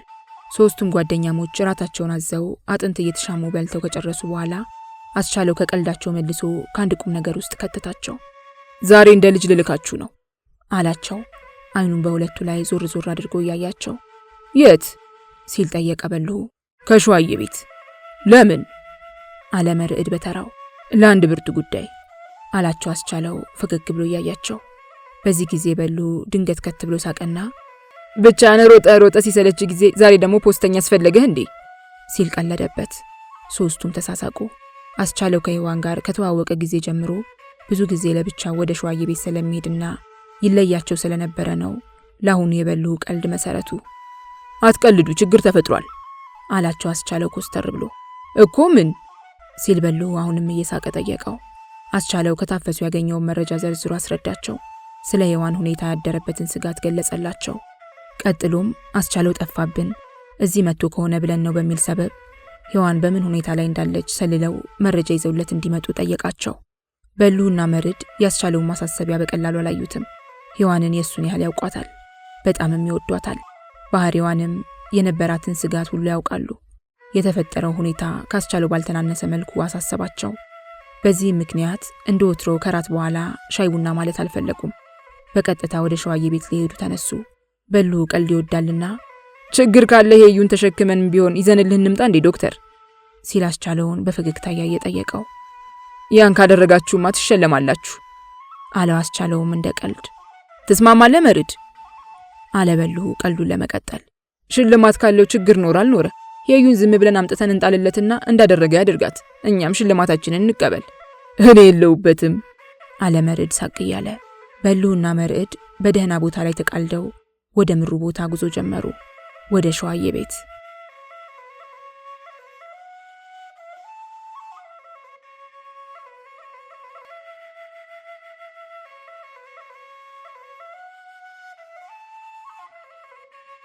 ሰው አይችለው የለ እንዲሉ ሸዋዬ በተለይ ከአንድ ቀን በፊት ጀምሮ በአይምሯ ውስጥ የሚተረማመስ የሐሳብ ብዛት ቢመዘን ክብደቱ ቢለካ ርዝመቱ በአይን የሚታይ ቢሆን የብዛቱ ነገር የትየለሌ በሆነ ነበር። ያላሰበችው ዱብዳ ወርዶባት ምስቅልቅል ባለ ስሜት ውስጥ ገብታ ትቃትታለች። የሐሳብና የጭንቀቷ ስር ያኔ ከሐዋሳ ወደ ዲላ ካስቻለው ጋር እስከተጓዘችበት ቀን ድረስ የተዘረጋ ነው። ትዝ ይላታል የጉዟቸው ሁኔታ፣ ትዝ ይላታል ካስቻለው ጋር ያደረጉት ጭውውት፣ ትዝ ይላታል አስቻለ ያደረገላት እርዳታ፣ ቆጠብ ያለ አነጋገሩ፣ እንዲሁም በጆሮዋ የተንቆረቆረው ማራኪ ድምፁ። በተለይ ዲላ ደርሳ ከታፈሱ ጋር ተገናኝታ ለቀናት ያህል እዚያው በሰነበተችበት ወቅት ታፈሱ በጨዋታ መሃል እያነሳች አስቻለው የልጆቿ ክርስትና አባት መሆኑን ከመግለጽ ጀምሮ ማንነቱን፣ ባህሪውን፣ ሙያውንና ኗኗሩን ሁሉ በሰፊው አስረድታት ነበር። የዚህ ሁሉ ውጤት የሸዋዬን ልብ በፍቅር ወደ አስቻለው ዘንበል እንዲል አድርጎት ደስ የሚል ወንድ እስከ ማለት ደርሳ ነበር። ክብረ መንግስት ሄዳ ለአንድ ወር ያህል ከወላጆቿ ጋር የረፍት ጊዜዋን ባሳለፈችበት ጊዜ ሁሉ አስቻለውን ለአንድም ቀን ረስተው አታውቅም። ሁሉም ነገሮቹ በአይነ ህሊናዋ ውል ሲሉባት ቆይተዋል። ወደ ዲላ ስትመለስ ምን አይነት ዘዴ ፈጥራ ልትቀርበው እንደምትችል ታሰላስል ነበር። እሷ የታፈሱ ጓደኛ፣ እሱ ደግሞ ከጓደኝነትም በላይ የታፈሱ ያበ ልጅ እንደመሆኑ ሁሉንም ነገር በታፈሱ ጥላ ስር ልትሞክር እንደምትችል ይታያት ነበር። ከታፈሱ ቤት አይጠፋምና ነጋ መሸ ልታየውና ልታገኘው እንደምትችል በማመን በፍቅር ቀርባ ልታቀርበው የምትችልበትን መንገድ ስታሰላስል ከርማለች። በነሐሴ ወር አጋማሽ ላይ ዲላ መታ ቤት ተከራይታ የምርቃት ምሳ አዘጋጅታ አስቻለውን የጠራችው ለዚሁ ዓላማዋ አንድ እርምጃ መራመዷ ነበር። ጠርታው በመምጣቱ ደስ ብሏታል። ሽር ጉድ ብላ ማስተናግደዋለች። ከሁሉም በላይ በዚህ አጋጣሚ ቤቷን ማወቁ ለወደፊት ግንኙነታቸው መሰረት ሊጥል እንደሚችልም ተስፋ አድርጋ ነበር። በእርግጥ አስቻለውም ወደ ቤቷ ብዙ ተመላልሷል። በተለይ ማታ ማታ ብቅ እያለ ሲያጫውታት ከርሟል። አንዳንዴም ወደ ከተማ ይዟት እየወጣ አዝናንቷታል። የሆቴል ምግብ አብረው በልተዋል። የመጠጥ አይነቶችንም ቀማምሰዋል። በርካታ ርዕሶችንም እያነሱ ተጨዋውተዋል። ነገር ግን አስቻለው ወደ ፍቅር ያዘነበለ ስሜት ሳይታይበት ወራት አለፉ። አስቻለው የፍቅር ጥያቄ ሳያቀርብላት ሲቀር እየጨነቃት አንዳንድ ሰው ትላለች በሐሳቧ። የሰውን ሁለመና ሳያጠና ልቡን ለፍቅር አይከፍትም። አንዴ ከከፈተ ደግሞ በቀላሉ አይዘጋም። ይህም ሰው በባህሪው እንደዚህ ሆኖ ሊሆን ይችላል በማለት የራሷን ምክንያታዊ ግንዛቤ ትፈጥራለች። ቀን እየረዘመ ሲሄድ ደግሞ ሌላ ሐሳብ። ይሄ ሰው ምናልባት ሰው የማያውቃት ሌላ ሴት ትኖረው ይሆን እንዴ? ወይስ ንቆኝ? መቼም ቆንጆ ባልሆነም ገና አፍላ ነኝ። ሊያገባኝ ባይፈልግ እንኳን ለወዳጅነት ታንሳለች ብሎ አይገምተኝም ካለች በኋላ ግን እኮ ዝም ብሎ በእህትነት ሊያየኝ አስቦም ሊሆን ይችላል ትላለች። ወይ ደግሞ ይህን ያህል ጊዜ በእህታዊና ወንድማዊ ግንኙነት ስለቆየን እንደገና ሐሳቡን ለመቀየር ፈርቶ ሊሆን ይችላል በማለትም ታስብ ጀመር። ይሄኛው ስጋት እያየለባት በመሄዱ ሰሞኑን አንድ መላ ፈጥራ ተግባራዊ ለማድረግ ዝግጅት ላይ ነበረች። ጠቀም ያለ ገንዘብ እጇ ላይ መያዝ፣ አስቻለውን ራሷ ስትጋብዘው ልታመሽ፣ ከአቅሙ በላይ እንዲጠጣ ልታደርገው፣ ከተማ ውስጥ ብዙ ልታስመሸው፣ በኋላም በሱ ቤት በኩል ወደ ቤታቸው ሊመለሱ። ከሱ ቤት አካባቢ ስትደርስ አልቻልኩም ብላ ልትዝለፈለፍና ቤታ አስገብታ አሳርፈኝ ልትለው ቅር እንደማይለው ታውቃለችና ገብታ በበልሁና በምርድ ጫት መቃሚያ ፍራሽ ላይ ልትተኛ። ያኔ ስንፈተ ወሲብ ከሌለበት በቀር ና ያልጋው ላይ ተኝ ሊላት እንደሚችል በማሰብ ይህንን ልትፈጽም ወስና ቀን መምረጥ ብቻ ነበር የቀራት። ግን ደግሞ ሳታስበውና ባልጠበቀችው ሁኔታ የስሜት እንቅፋት ተፈጥሮባት እነሆ ዛሬ ውልክፍክፍ ብላለች። ከታፈሱ ጋር በለተሰኞ ከመጣላቷ ከአንድ ቀን ቀደም ብሎ በዕለተ እሁድ ከአንድ የሥራ ባልደረባዋ ጋር ስለ ፈተና ዝግጅት ልትነጋገር ከጠዋቱ 2 ሰዓት አካባቢ ከቤቷ ወጥታ ረፈደች። ጉዳዩን ጨርሳ ስትመለስ ቤቷ ተዘግቶ አገኘችው። ትዝ ሲላት ሔዋን ወደ ገበያ ሄዳ የወጥ ቅመማ ቅመሞች እንድትገዛዛታለች። ቤቱ የመዘጋጋቱ ምክንያት የእሷ ወደ ገበያ መሄድ መሆኑን ተገንዝባ ራሷ በያዘችው ቁልፍ ከፍታ ለመግባት ወደ በሩ ስትራመድ ድንገት አንዲት ሕፃን እታበባ ስትል ጠራቻት። ሕፃኗ ለሸዋዬ ቤት ያከራዩት ወይዘሮ ዘነቡ የሚያሳድጓት የዘመድ ልጅ ናት። ከ5 እስከ 6 ዓመት ይሆናታል። ከወይዘሮ ዘነቡ ቪላ ቤት በስተጓሮ በኩል ጥጊዛ እቃቃ ትጫወታለች። ሔዋን ሸዋዬን እታበባ እያለች ስትጠራት እየሰሙ ያቺ ሕፃንና የወይዘሮ ዘነቡ ሰራተኛ ሸዋዬን በዚሁ ስም ነው የሚጠሯት። ወይዬ ሚሚዬ በማለት ሸዋዬ ለሕፃኗ ጥሪ መልስ ሰጠችና በዚያው ቀጥላ ቡናሽ ደርሷል ስትል በማጫወት አይነት ጠየቀቻት። ሕፃኗ ግን የሸዋዬን ጥያቄ ወደ ጎን ትታ የራሷን ቀጠለች። የሔዋን አባት መጥቶ ቤቱ ሲዘጋበት ጊዜ ተመልሶ ሄደ አለቻት። አለች ሸዋዬ። ምንነቱን ያላወቀችው ስሜት መላ ሰውነቷን ነዘር እያደረጋት ቤት መክፈቷን ትታ ወደ ሕፃኗ ልጅ በማቆብቆብ ማን ነው የሔዋን አባት አንቺ ስትልም ጠየቀቻት። አስቻለው ነው አለች ሕፃኗ አጎንብሳ ቆርኪዎቿን እየደረደረች። አስቻለው? አዋ ሸዋዬ ባስደነገጠች። አይኖቿ ከሕፃኗ ላይ ሳይነቀል ፍጥጥ ብላ ታያት ጀመር። እሷም ሔዋንን በሌሉበት አስቻለው መጥቶ እንደተመለሰ ገባት። የቸገራት በዚያች ሕፃን አንደበት አስቻለው የሔዋን አባት መባሉ ነው። በዲላና አካባቢዋ ባለው ህብረተሰብ ውስጥ ባል አባት ተብሎ እንደሚገለጽ ታውቃለች። እና አስቻለው የሔዋን ባል? በጣም ግራ የገባት ይሄ ብቻ ነው። እንዴ አለችና ሸዋዬ አሁንም ሕፃኗን ትኩር ብላ እየተመለከተች አስቻለው የሔዋን አባት መሆኑን ማን ነገረሽ አንቺ ስትል ጠየቀቻት። ነዋ እንዴ አለች ሕፃኗ። አሁንም ሸዋዬ የበለጠ ግራ ገባት። ሕፃኗ ያለ አንድ መነሻ ያንን ንግግር እንዳልተናገረች ገመተች። ወይዘሮ ዘነቡንና ሰራተኛቸውን አሰበቻቸው። ለጊዜው ግን በመገረም ቤቷን ከፍታ ገባች። አልጓ ላይ ቁጭ አለችና እንዴት ነው ይሄ ነገር በማለት ቁና ቁና እየተነፈሰች ለረጅም ጊዜ ቆየች። ሔዋን የገዛቻቸውን የወጥ ቅመማ ቅመሞች በዘንቢል ይዛ ወደ ቤት ስትገባ የሸዋዬን ፈጦ አገኘችው። ሁኔታዋ አላማራትምና እታበባ አለቻት ዘንቢሏን እንደያዘች ከፊቷ በመቆም። ሸዋዬ ግን ገልመጥመጥ ከማድረግ በቀር ምላሽ ሳትሰጣት ቀረች። ምን ነው አለቻት ሔዋን። አሁንም አትተኝም አለቻት ሸዋዬ ቁጣ በተቀላቀለበት አነጋገር። ወዲያ ወደ አልጋዋ በመውጣት አንሶላና ብርድ ልብስ ውስጥ ገብታ ሽፍንፍን ብላ ተኛች። ሔዋን የእህቷ ሁኔታ ግራ አጋባት። በዚያው ልክ ፈራች፣ ድንጋጤም ተሰማት። ወደ ጓዳ ገብታ ዘንቢሏን ካስቀመጠች በኋላ በጓዳው በር በኩል አንገቷን ብቅ እያደረገች የሸዋዬን ሁኔታ ትከታተል ጀመር። አይታ ምንም ለውጥ ልታገኝባት ባለመቻሏ የምሳ ወጥ ስራዋን ጀመረች። ሸዋዬ ከተኛች ወዲህ ለመጀመሪያ ጊዜ ቀስቀስ ያለችው የወይዘሮ ዘነቡ የቀትር ቡና ሲወቀጥ ነው። ወትሮም ቢሆን በተለይ ቅዳሜና እሁድ ከምሳ በኋላ ለሚጠጣው ቡና ሸዋዬ ወደ ወይዘሮ ዘነቡ ቤት ትጠራ ነበር። ዛሬ ግን ገና ሳትጠራ ለመሄድ ብድግ አለች። ያቺ ሕፃን በዛ ቤት ውስጥ ሲወራ ያልሰማችውን ነገር ከየትም አምጥታ ልትነግራት እንዳልቻለች ገምታ የወሬውን ምንጭ ከስሩ ለመጎርጎር ወሰነች። ቢጃማ አይነት ጆለል ቢጤ የቤት ልብስ እንደለበሰች ነጠላ ጫማ አድርጋ ወደዚያው አመራች። በጓሮ በኩል ወደ ሳሎን በሚያስገባው የወይዘሮ ዘነቡ ቤት በር በኩል እየገባች ደህና ዋላችሁ አለቻቸው። ወይዘሮ ዘነቡ ነጭ በነጭ የሆነ የአገር ልብሳቸውን ለብሰው ሶፋ ላይ ጉብ ብለዋል። ቀይ ናቸው። የአንገታቸው ንቅሳት ከቅላታቸው ጋር አለላ መስሎ ይታያል። ያገጭ ስር ጅማቶቻቸው ገተር ገተር ማለት የእድሜያቸውን መግፋት ይናገራሉ። ነገር ግን ጥቁር መነጽራቸው ከቀይ ፊታቸው ጋር ደምቆ ሲታይ እድሜያቸውን ወደ ኋላ ለመመለስ የሚታገል ይመስላል። ኑሯቸውን፣ የቤታቸው ሁኔታ ያመለክታል። በዘመናዊ ዕቃ የተሞላ ነው። የሳሎኑ ስፋት ፈረስ ያስጋልባል የሚባል አይነት ነው። በቡና ንግድ የናጠጡ ሀብታም የነበሩት ሟቹ ባለቤታቸው ያደራጁላቸው ንብረት ነው። ደህና ዋልሽ የኔ ልጅ አሉና ወይዘሮ ዘነቡ ይኸውልሽ የጎረቤት ደንቡ ይኸው ነው። ጥሪ የሚፈልግ ከሆነ ግን ንፉግነቱን ያመለክታል አሏት። ሸዋዬ ሳትጠራ በመምጣቷ የተሰማቸውን ደስታ ለመግለጽ አንዳንዴም ቀለዋጭ ያሰኛላ። እሱም የስስታም ሰው አባባል ነው። በእኛ ቤት ደግሞ እንደዚያ ብሎ ነገር የለም። ለወደፊቱም ይልመድብሽ ብለው ፊታቸውን ከሶፋው አጠገብ በነጭ ረከቡት ላይ ወደ ተደረደረው ሲኒ መለስ አደረጉ። ሰራተኛቸው ፋንትዬ ቡናውን ጀበና ውስጥ እየጨመረች ናት። ጉዳይ ስላለኝም ነው ቀደም ብዬ የመጣሁት አለች ሸዋዬ በወይዘሮ ዘነቡ ፊት ለፊት ሶፋ ላይ ተቀምጣ አይናቸውን እያየች።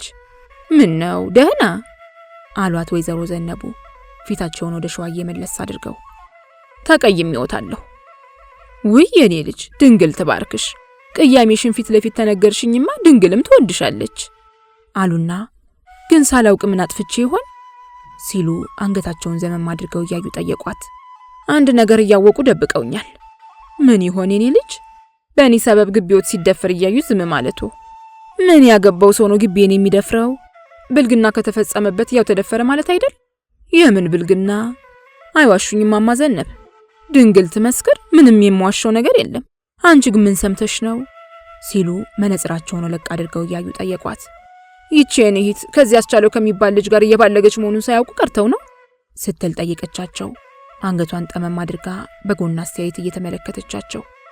ወይ ይሄ ነው እንዴ ነገሩ አሉና ወይዘሮ ዘነቡ ቀለል አድርገው ለመሆኑ አንቺስ ተዛሬ ምንም የምታውቂው ነገር አልነበረም ሲሉ ጠየቋት። ምኑን አለች ሸዋዬ እንዳዲስ ነገሩ እርግጥ መሆኑ ሲገባት በድንጋጤ ሰውነቷ ሁሉ ክፍልፍል ያለ መሰላት። ስለ ሁለቱ ልጆች ፍቅር ነዋ። ፍቅር ምናልባት እኩያሞች ስለሆኑ ነው መሰል የእነሱን ፍቅር ልብ ይወደዋል። እማማ ዘነብ ስትል ጮኸች ሸዋዬ ድንገት።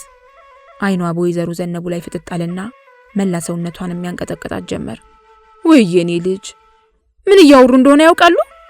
ዘባርቄ ይሆን እንዴ ልጄ አሉና ወይዘሮ ዘነቡ እውነትን ድንግጥ ብለው ሸዋዬን ትኩር ብለው ያያዋት ጀመር። ቀላል ምን አደረኩኝ? ሊያጋቧቸው አስበዋል እንዴ? አረ ምን ቁርጥ አድርጎ ልጄ ቢሆንም አይከፋም ማለቴ ነው እንጂ።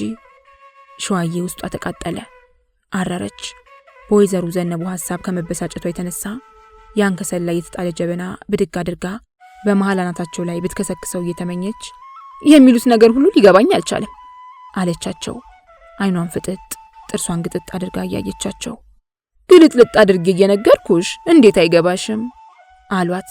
የሸዋዬ ውስጥ ስሜት ያልገባቸው ወይዘሮ ዘነቡ ቆይ ግን አለችና ሸዋዬ ንዴት ያወላከፈውን ጉሮሮዋን ጠርጋ የሁለቱም መፋቀር እንዴት አወቁ ስትል ጠየቀቻቸው። ድንግል ምስክሬ ናት። በበኩሌ ክርና መርፌ ሆኖ ባይኔ አላየሁም፣ ግን መቼም ትንሽ ሳይያዝ ብዙ አይወራም ብዬ ነው ብለው ፊታቸውን ወደ ረከቦቱ መለስ አደረጉ። ወይዘሮ ዘነቡ አንድ ነገር በሆዳቸው አለ። አንድ ቀን አስቻለውና ሔዋን ተዘናግተው ሳይሆን አይቀርም በሩን መለስ እንኳን ሳያደርጉት ቆሞ ሲሳሳሙ ሰራተኛቸው ፋንትዬ በበር በኩል አለፍ ስትል አይታቸው ኖሯል። ወይዘሮ ዘነቡ በአቅራቢያዋ ስለነበሩ ወደ ጆሮአቸው ጠጋ ብላ በሹክሹክታ አይነት እማማ ሂዱ ወደ ታበባ በር አጠገብ የሚያዩት ነገር አለ ብላቸው ነበር። እሳቸውም ሌላ ነገር መስሏቸው ቤቱን ሰለል እያደረጉ በበሩ አጠገብ አለፍ ሲሉ ፋንትዬ ያየችውን ያያሉ። በእርግጥ በወቅቱ በፋንትዬ ድርጊት ተቆጥተው ነበር፣ ግን ደግሞ ያዩትን ማመን ችለዋል። ለመሆኑ ይህን ወሬ የሚያወራው ማን ነው ስትል ሸዋዬ ጠየቀቻቸው። ሰፈሩ ሙሉ ነው። እኔ እንደውም የሰማሁት በወይዘሮ እልፍነሽ ቤት ውስጥ ሲወራ ነው አሏት። እሳቸውም ያውቃሉ እንዴ ቤቷ ውስጥ እየተወራ? ሸዋዬ አንዳች ነገር ሰቅስቆ ያነሳት ይመስል ከሶፋው ላይ ድንገት ብድግ አለችና በጓሮ በር በኩል ወጥታ ወደ ወይዘሮ እልፍነሽ ቤት አመራች። ውይ እንዲህ ያለች ሰው ኖራለች እንዴ ልጄ በማለት ወይዘሮ ዘነቡ በመገረም ሰራተኛቸውን ፋንትዬ መልከት አሏት። ኧረ እኔ እንጃ እማማ አለቻቸው። እድሜዋ ወደ 20 የሚጠጋት የጥቁር ደማም የሆነችው ፋንትዬ ቤቱ ቅርብ በመሆኑ ሸዋዬ ከወይዘሮ እልፍነሽ ግቢ የውጭ በር ደርሳ በር ስታንኳኳ ጊዜ አልፈጀባትም። ጀላላ የቤት ውስጥ ቀሚሷን በቀኝ እጇ ወደ ጉያዋ ሰብሰብ እንዳደረገች ላንኳኳችሁ በር ምላሽ ትጠብቅ ጀመር። ማን ነው አሏት ወይዘሮ እልፍነሽ ከቤታቸው በረንዳ ላይ ቆመው። እንግዳ ወይዘሮ እልፍነሽ ወደ ውጭ በር ወጥተው በሩን በመክፈት ሸዋዬን ሲያዩት ድንግጥ እንደማለት ብለው ውይ የኔው ነሽ እንዴ ምን ነው በዚህ በፀሐይ አሏት። ፍንጭታቸው ከመስፋቱ የተነሳ ከመሃሉ አንድ ጥርስ የወለቀለት የሚመስል ጥርሳቸውን ብልጭ እያደረጉ ኑ ወደ ቤት እንግባ ጉዳይ አለኝ አለቻቸው በችኮላ አነጋገር። በቀጥታ ወደ ቤት እያመራች ወይዘሮ እልፍነሽን በገዛ ቤታቸው ጋበዘቻቸው። ወይዘሮ እልፍነሽ እጆቻቸውን በወገባቸው ላይ አጣምረው ከኋላ ተከተሏት። ወይዘሮ እልፍነሽ አጭር ወፍራም ናቸው።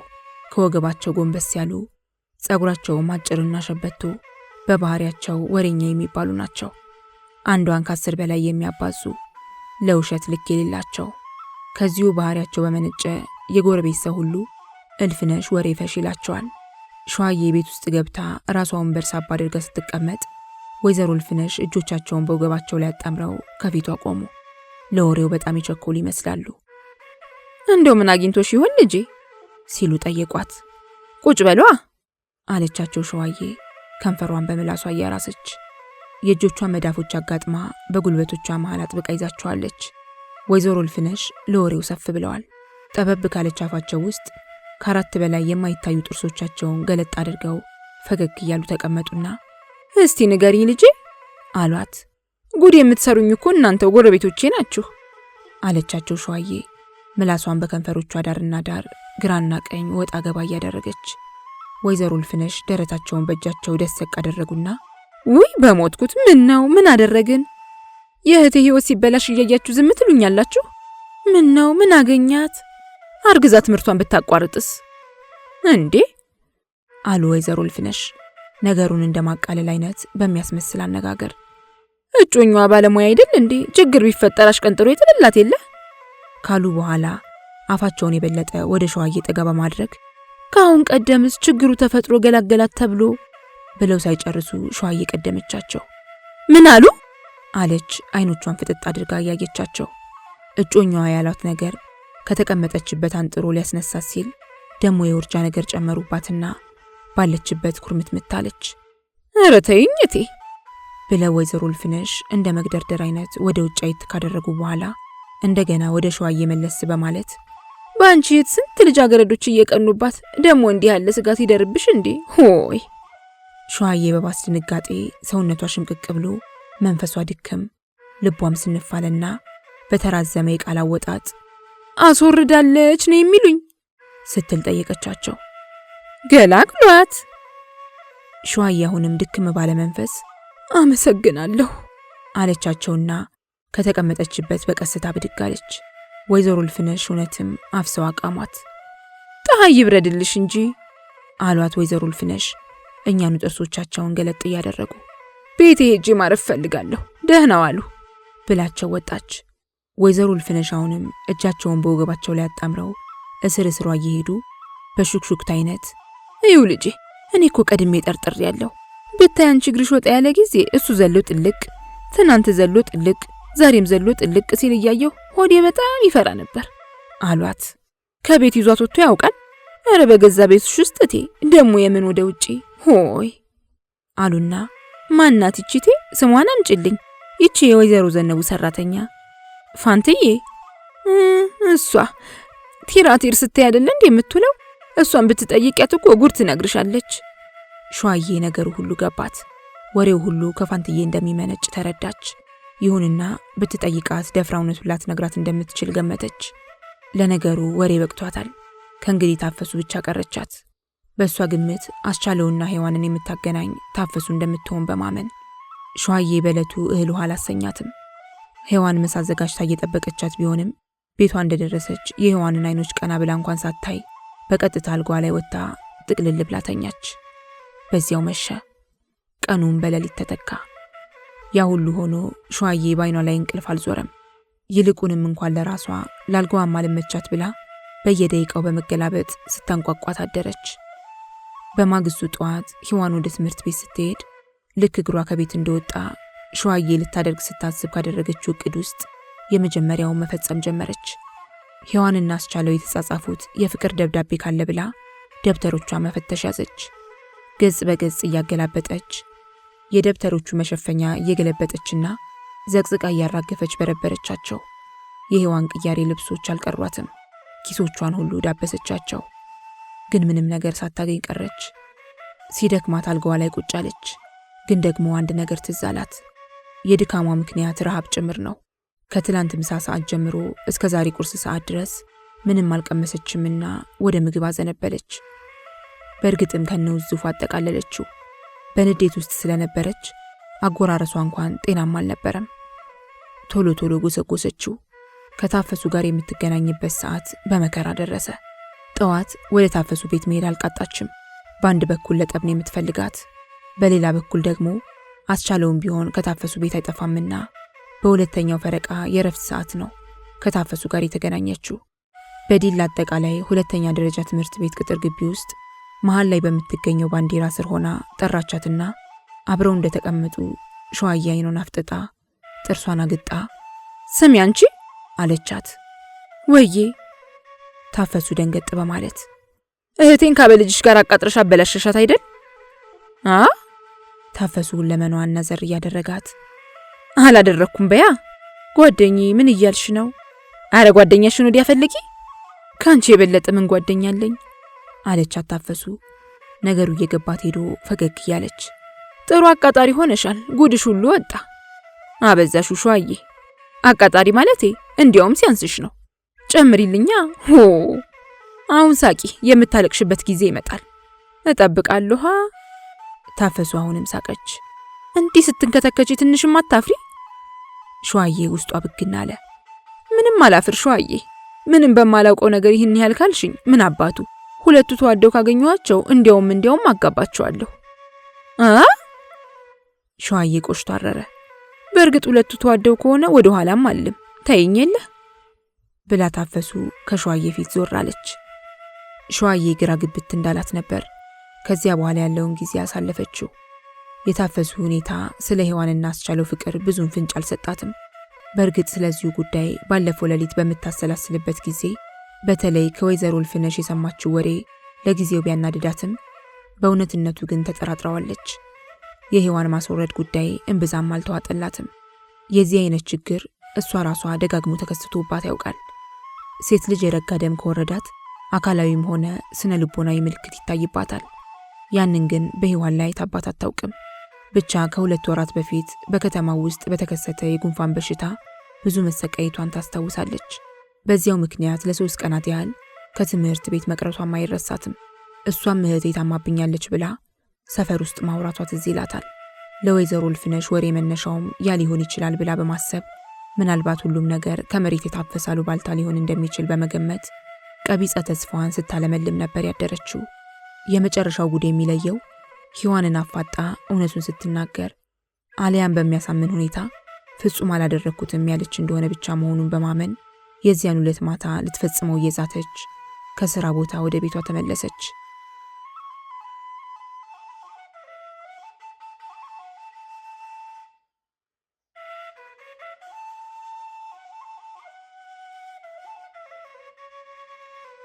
ልክ በልሁና መርዕድ ባስቻለው ተልከው ወደ ሸዋዬ ቤት ማምራት በጀመሩ ሰዓት ሸዋዬና ሔዋንም ተፋጠዋል። ሸዋዬ አልጋዋ ላይ ትራሷን በመደገፍ ቀና ብላ ወደ ግርጌዋ ሔዋንን እየተመለከተች ስሚ አንቺ አለቻት። ሔዋን ደብተሮቿን ገለጥ ከደን ማድረግ ትታ አቤት ታበባ አለቻት። በሰፈሩ ሁሉ የሚወራው ምንድነው? ምን ተወራት አበባ? የሚወራው ስላንቺ ስለሆነ ካንቺ በላይ ማንም ሊያውቅ አይችልም። ስለኔ አለች ሔዋን ደንገጥ ብላ ጣቷን ወደ ራሷ እያመለከተች። እውነተኛውን ነገር ልቦናሽ ያውቀ ይመስለኛል። አረ ምንም ታበባ አለች ሔዋን። ግን ደግሞ ልቦናሽ ከሚል ሸዋዬ ቃል ጋር በተያያዘ ድንገት የሷን ያስቻለው ጉዳይ ትዝ አላት። መዋሸቱን ትተሽ እውነተኛውን ነገር ንገሪኝና ባይሆን ካለች በኋላ ሸዋዬ ነገሯን ጎተት አድርጋ ተወችው። ዓላማዋ ሔዋንን ለማባበልና እውነቱን ከተናገረች ሰላም ሊገኝ እንደሚችል አጓጉታ ልታወጣጣት ፈልጋ ነው። ሔዋን ግን በዚያ ሰዓት ለዚህ ነገር ዝግጁ አልነበረችም። ነገር ግን ሆዷ ፈራና ላብላብ ይላት ጀመር። አይኖቿን እያርገበገበች ከደንገለጥ አደረገቻቸው። ንገሪኛ አለቻት ሸዋዬ ቆጣ ብላ። ምኑን ታበባ? የሆድሽን ሁሉ። በሆዴ ምንም የለም አለች ሔዋን አሁንም ጭንቅ ጥብብ እያላት። ስሚ አለቻት ሸዋዬ ሌባ ጣቷን ቀስራ እያሾረችባት። በዚህ ጉዳይ ላይ በቂ መረጃ አግኝቻለሁ። የእናቴ ማደራ ስላለብኝ በቀላሉ የማልፈው እንዳይመስልሽ። እውነቱን ሳታውጪ አልለቅሽም ዋ በማለት አስጠነቀቀቻት። የእናት አደራ የሚለው የሸዋዬ ቃል የሔዋንን ልብ አነጠረው። የባሰ ጭንቅ ጥብብ አላትና አይኖቿን በእንባ ሞሉ። አቀርቅራ ዝም አለች። በዚህ ሰዓት ሸዋዬ በአንድ በኩል ለድል የተቃረበች መስሏት ለሔዋን ምላሽ ጓጓች። በሌላ በኩል ቁርጡን አውቀው ልታርፍ መሆኑ ተሰማትና ልቧ ድው ማለት ጀመረ። ላፍታ ያህል ዝም ብላ ስትመለከታት ቆየችና ጨከን በማለት አንቺን እኮ ነው የምጠብቀው ስትል ድንገት ጮኸችባት። ስለምን እንደሆነ እኮ አልገባኝም ታበባ አለች ሔዋን አንገቷን ዘመም አድርጋ በማሳዘን አይነት ሸዋዬን እያየቻት። አስቻለው ስለተባለ ጎረምሳሽ ነዋ ስትላት ሔዋን መሬት ተሰንጥቃ ብትውጣት ተመኘች። ኩርምትምት ብላ ጭብጧ አከለች። ጠየቀኝ እንጂ እኔ እኮ እሺ አላልኩትም አለቻት ሔዋን አንገቷን ትከሻዋ ውስጥ ቅብር አድርጋ በፍርሃት እያየቻት። የሸዋዬ አፍ ቧ ብሎ ተከፈተ። ሙች ታበባ ሲጠይቅሽ አልሰደብሽው አለች ሸዋዬ ከድጋፏ ቀና ብላ አይኗን በሔዋን ላይ በማፍጠጥ። ለምን ታበባ? በቃ አከተመ። ከእንግዲህ ወዲያ የሸዋዬ ልብ አስቻለውን የሚከጅልበት ሁኔታ የለም። አንድ ወንድ አንዲትን ሴት ለፍቅር ጠይቆ እምቢ ብትለው የፍቅር አይኑን ወደ እህቷ የመጣሉ ሁኔታ ብዙም የተለመደ አይደለም። ሸዋዬ በንዴት እርርድብን ከማለቷ የተነሳ አንዳች ነገር ከወለል ላይ አንስታ በሔዋን ግንባር ላይ ልታላትምባት በአይኗ በመፈለግ ላይ ሳለች መጣን ቤቶች ብለው በልሁና መርዕድ ድንገት በሯ ላይ ከቻሉ። ሸዋዬ በተለይ የበልሁን ድምፅ ስትሰማ አንዳች የሚወጣ አውሬ የመጣባት መሰላት። ድንግጥ በማለት ቶሎ ብላ ባንሶላና በብርድ ልብስ ጥቅልል ብላ ተኛች። ሔዋን ግን እንባዋ ዝርግፍ ብሎ ጉንጯ ሁሉ ረሰረሰ። ምን ሆንሽ አንቺ አላት በልሁ እሱም ድንግጥ ብሎ ወለሉ ላይ ቀጥ ብሎ በመቆም። ምንም በልሁዬ አለች ሔዋን። አትዋሺ እናቴ ናፍቃኝ ነው አለችው ሔዋን ድንገት አፏ ላይ የመጣላትን። አንቺ ሸዋዬ አለ በልሁ እንደገና ወደ ሸዋዬ ዞር በማለት። ሸዋዬ ግን ዝም አለች። አንቺን እኮ ነው ብሎ በልሁ አንሶላና ብርድ ልብሷን ሊገፋት ሲል ሔዋን እየተሽቆጠቆጠች ተውበልሁ አሟት ነው አለችው። ግን ደግሞ አፏን እየደመደመች ትነሳና ሐኪም ቤት እንውሰዳታ በማለት በልሁ ሸዋዬን ጨክኖ ገፈፋት። ምንሽን ያመመሽ ሲልም ጠየቃት። ብርድ ነው ሐኪም ቤት ሂጃ፣ እኔ የሐኪም ዘመድ የለኝም አለችና ሸዋዬ ይበልጥ ኩርምት ብላ ተኛች። በዚህ ጊዜ በልሁ የሸዋዬ አሽሙር ገብቶት ከት ብሎ ሳቀ። በዚያው ወደ ሔዋን ዞር ብሎ ሲያያት ውጡ ሂዱ የሚል ምልክት ታሳያለች። በልሁ የሔዋን ጭንቀት ገባው። ነገር ግን የሸዋዬ ሁኔታ አናደደው። በመሃል አስቻለ የነገራቸው ዘዴ ትዝ አለውና አስቻለው ጠፍቶብን የመጣ ነው ዛሬ ወዲህ ብቅ አላለም ሲል ጠየቀ። በተለይ ሔዋንን እየተመለከተ አልመጣም አለችው ሔዋን። በልሁ እንደገና ወደ ሸዋዬ ዞር አለና አንቺስ ሸዋዬ ሲል ጠየቃት። እሷ ናት የምታውቀው፣ እሷን አጥብቃችሁ ጠይቋት አለችው። በልሁና መርዕድ ነገሩ ሁሉ ገብቷቸዋል። ያስቻለው ስጋት ትክክል ኖሯል። ተልእኳቸውንም ጨርሰዋልና አስቻሉን እስከሚያገኙ ድረስ እየተቻኮሉ ወደ ቤቱ ገሰገሱ።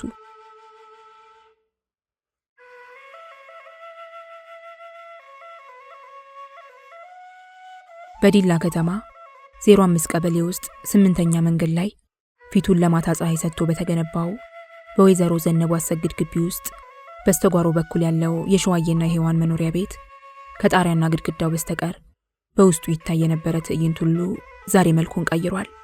የሁለት የእህትማማች ጣውንቶች መኖሪያ ሆኖ ደስታ ርቆታል። በፍቅር ተስፋ ለምልሞ የነበሩ ልቦች ዛሬ የሐዘን ድባብ ጥሎባቸዋል። በሳቅ ይፍለቀለቁ የነበሩ ጥርሶች ዛሬ ተከድነዋል። ፏ ብለው ይታዩ የነበሩ ፊቶች ዛሬ ግን አኩርፈው እንደ ኩልኩልት ተንጠልጥለዋል። ያስቻለው እግሮች ተሰብስበው ቤቱ እንግዳ ናፍቆታል። ሸዋዬ ሔዋንና አስቻለው በየራሳቸው የሀሳብ ጎዳና ይነጉዳሉ። የሸዋዬ ግን ከሁሉም በተለየ ሁኔታ እንቅፋት የበዛበት ሆኗል። የሚቆጫት አስቻለውን ማጣቷ ብቻ አይደለም። በእሷ እምነት አስቻለውን የነጠቀቻት እህቷ በመሆኗ ከዚሁ ጋር ተያይዘው ይመጣሉ ብላ የምታስባቸው ማህበራዊ ቀውሶች ከወዲሁ ያስጨንቋት ይዘዋል። አስቻለውን በማፍቀሯና ከግንኙነታቸው መጥበቅ የተነሳ የኔ ነው ብላ ለሌላ ሲያወራችም ይመስላታል። ዛሬ በእህቷ ተነጠቀች የሚል አሉባልታ የሚነሳ የመሰላት ትሳቀቃለች። ምናልባት አስቻለውና ሔዋን ወደፊት ቢጋቡ ትልቋ እያለች ትንሿ፣ ስራ ያላት እያለች ተማሪዋ ገባች የሚል የዘመድ አዝማድ ሹክሹክታም ሲነሳባት ይታያታል። ወደፊት በሚፈጠር ቤተሰባዊ ግንኙነት ሁልጊዜ እያየችው በቅናት እየተቃጠለች ልትኖር ነው። ዛሬ የገጠማትን የስሜት ሰቀቀን ሁልጊዜ እያስታወሰች እንዴት መኖር እንደምትችል ይቸግራታል። አይምሮ ደግሞ ትንሽ የሐሳብ ቀዳዳ ከከፈቱለት ያችኑ በማስፋት የጭንቅ ተባይ እየፈጠረ ያቅበጠብጣልና የሸዋዬ መንፈስ በስጋት ተወጠረ። ቀኑን ያለ ረፍት ሌሊቱን ያለ እንቅልፍ ታቀያይረው ጀመር። ከዚህ ሁሉ ጭንቅ የሚገላግላት ብቸኛ መንገድ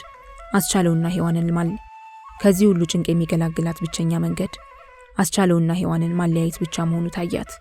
ጨለማ የሆነባት ግን ማለያያው ዘዴ ነው።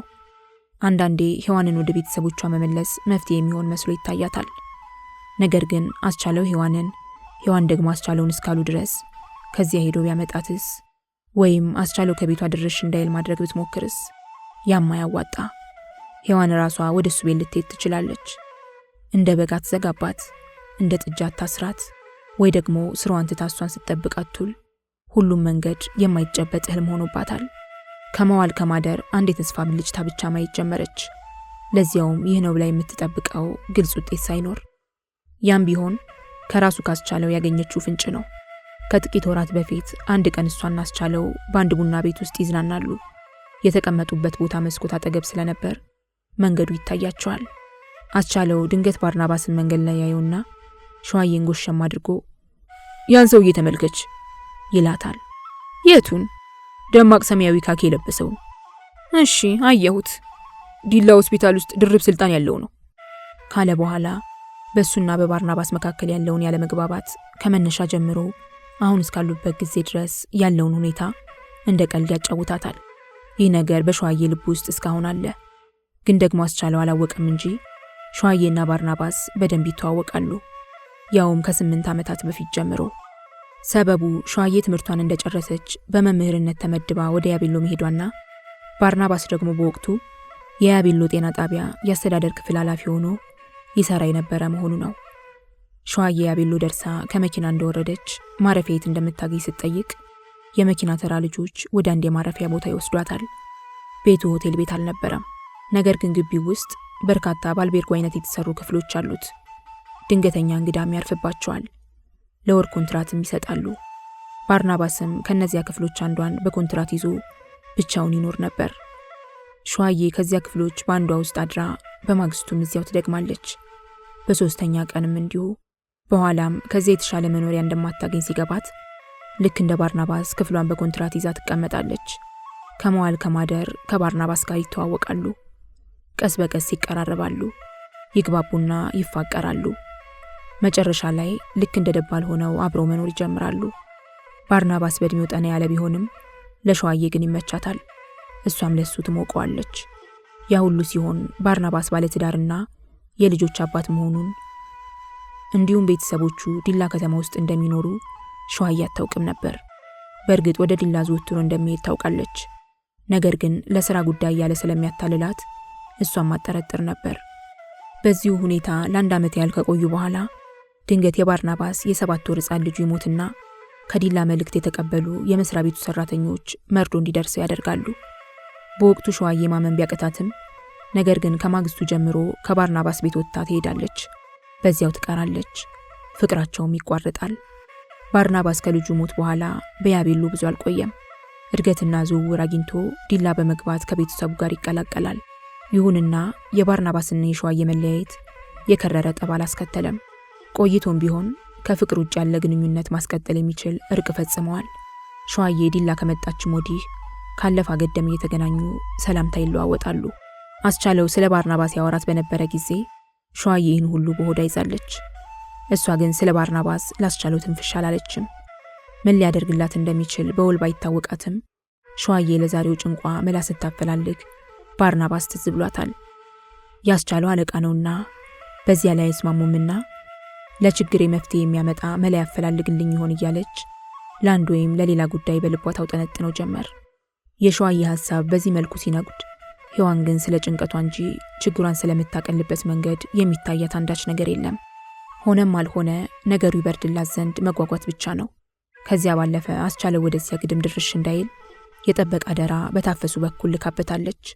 ነገር ግን አደራውን ስለመቀጠሉ እርግጠኛ አይደለችም። ድንገት የመጣ እንደሆነ እያለች ከመሳቀቅ አልዳነችም።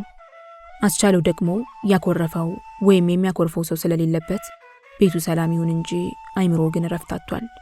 አይኖቹም ከእንቅልፍ ተለያይተዋል። በአካል አልጋው ላይ ተኝቶ ሐሳቡ ያለው በሸዋዬ ቤት ውስጥ ነው። በልሁና መርድ የነገሩት የሸዋዬና የሔዋን የተበላሸ ግንኙነት የጭንቅ ሁሉ መነሻ ነው። በዚያ ላይ ወደዚያ ቤት ድርሽ እንዳይል ሔዋን በታፈሱ በኩል ልካበት መልእክቱ ደርሶታል። በሁለቱ እህትማማቾች መካከል ስላለው ግንኙነት ለውጥ መኖሩን ወይም ያለ መኖሩን ማወቅ እንዳይችል የመገናኛ መንገዶች ሁሉ ተዘግተዋል።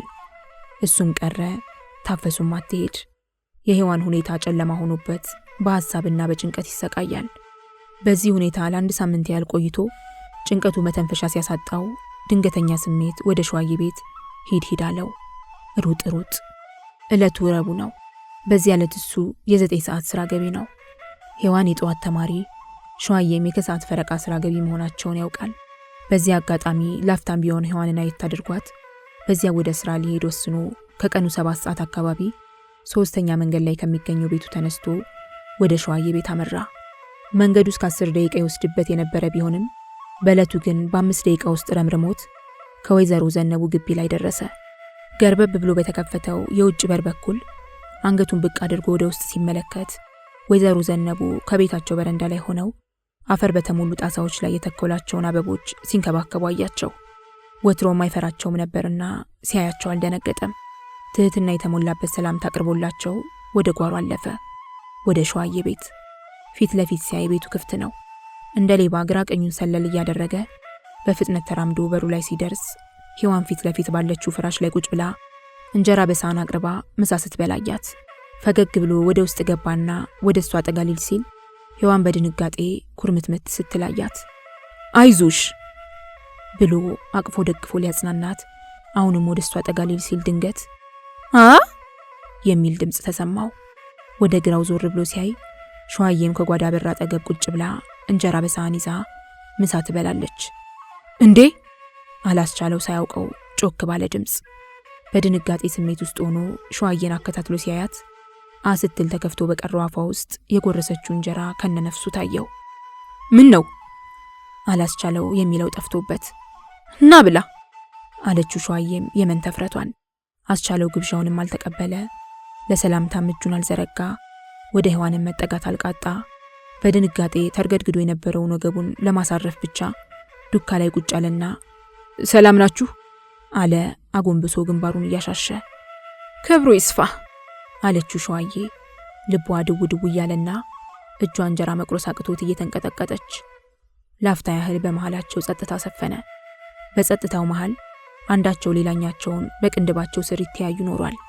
ሔዋን የሸዋዬን ሁኔታ ሰለል አድርጋ የማታያት መስሏት በእጅና በአይን ምልክት አስቻለው ተመልሶ እንዲሄድ ስትጠቁመው ሸዋዬ ድንገት አየቻት። በዚያችው ቅጽበት ሸዋዬ በእጇ ይዛ የነበረውን የእንጀራ ሳህን መሬት ላይ ልቅቅ አደረገችና እሱ ለምን ይሄድብሽ? አረ እኔ እወጣልሻለሁ ብላ ከመቀመጫዋ ብድግ በማለት ከቤት ምንጥቅ ብላ ወጣች። አስቻለውና ሔዋን በድንጋጤ ክው ብለው ተፋጠጡ። በእናታችሁ ሂድ ተመለስ አለችው ሔዋን እየተሽቆጠቆጠች። አልሄድም አላት አስቻለው በስጨት ባለ አነጋገር።